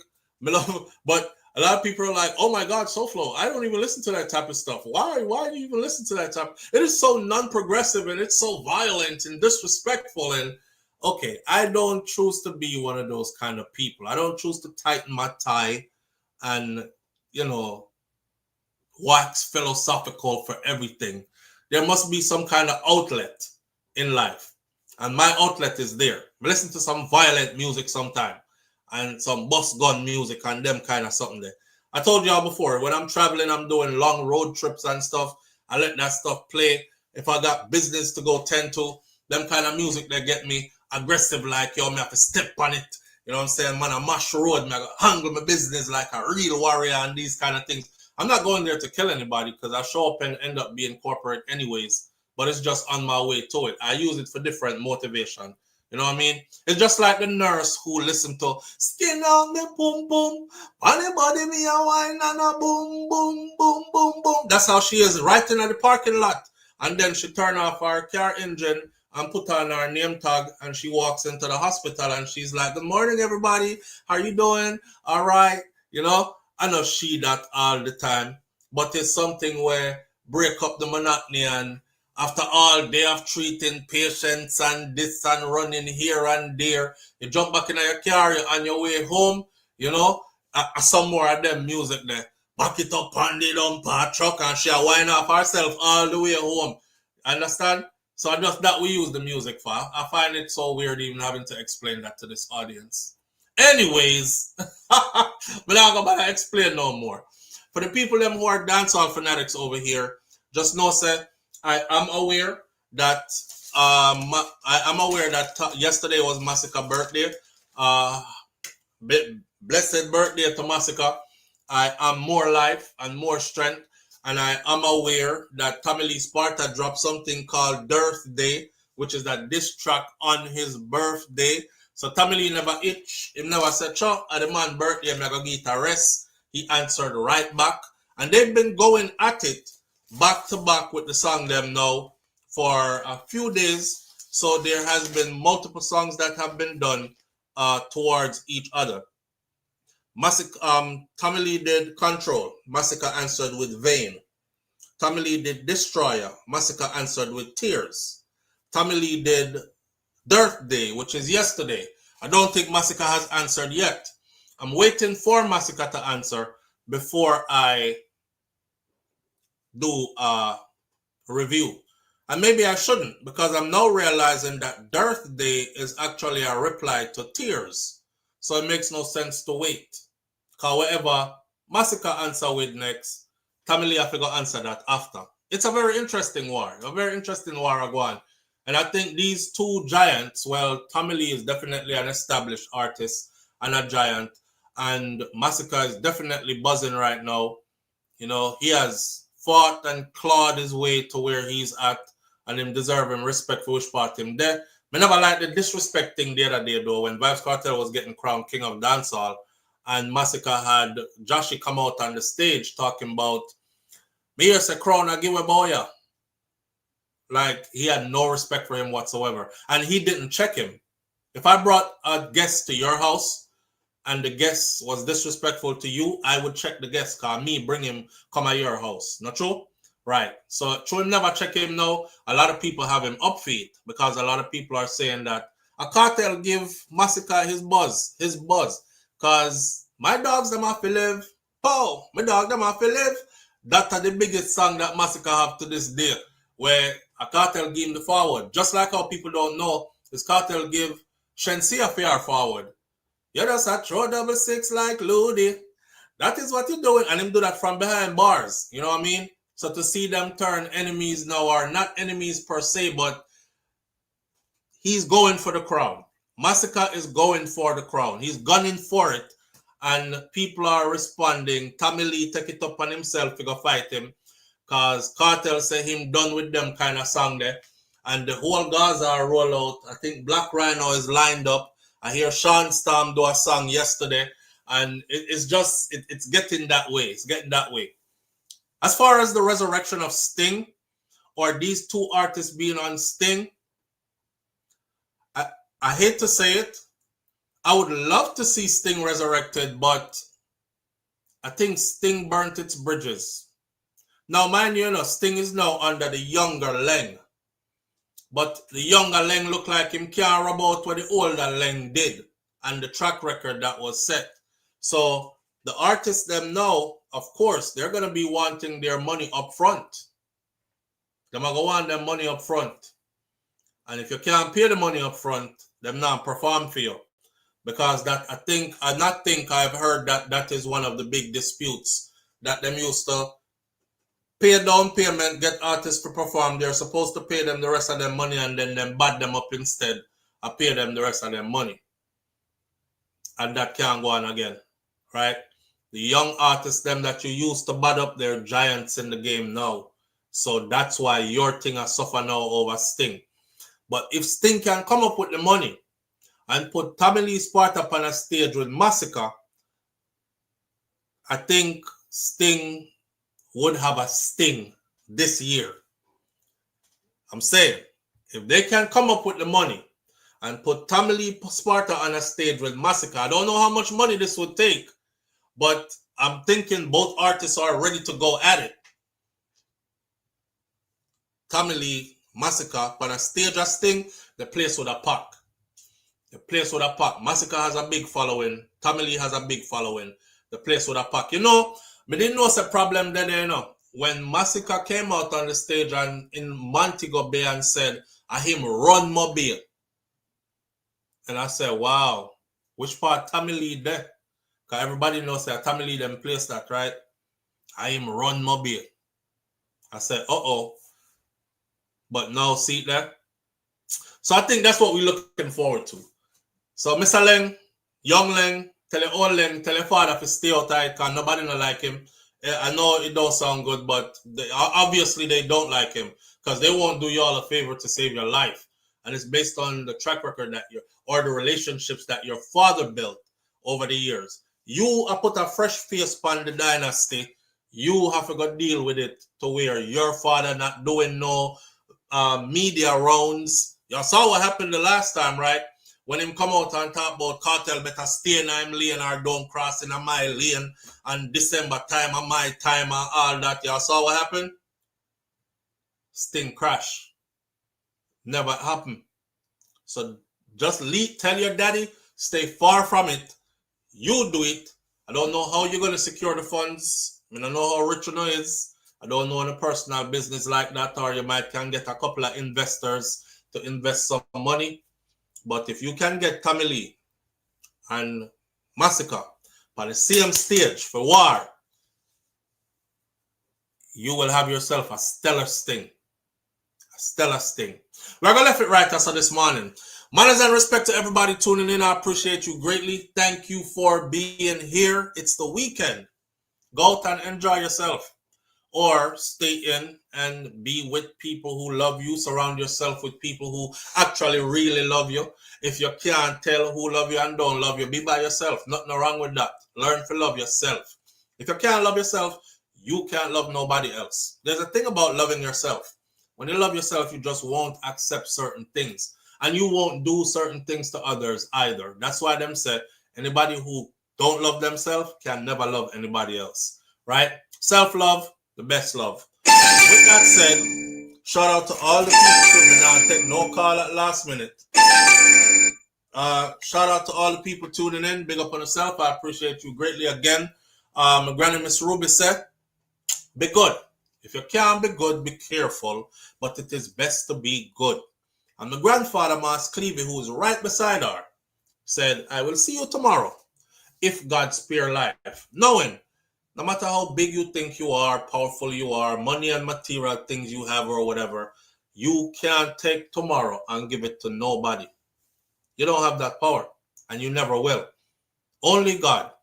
So you better hope and pray. Hope and pray. Big up to my father. Hope and pray. You better hope and pray that you are in the Most High's best wishes to be blessed with that tomorrow. And if you are, and I am, I'll see you tomorrow. All right, walk good. And for those of you who will be tuning in tomorrow for the baby shower, it's 1 to 3 p.m. right here. We're going to set up the camera. We'll share the screen. Some people put them face on the screen, say hi, all these other things. a peep into another side of life. All right. One love. I'm out. Peace.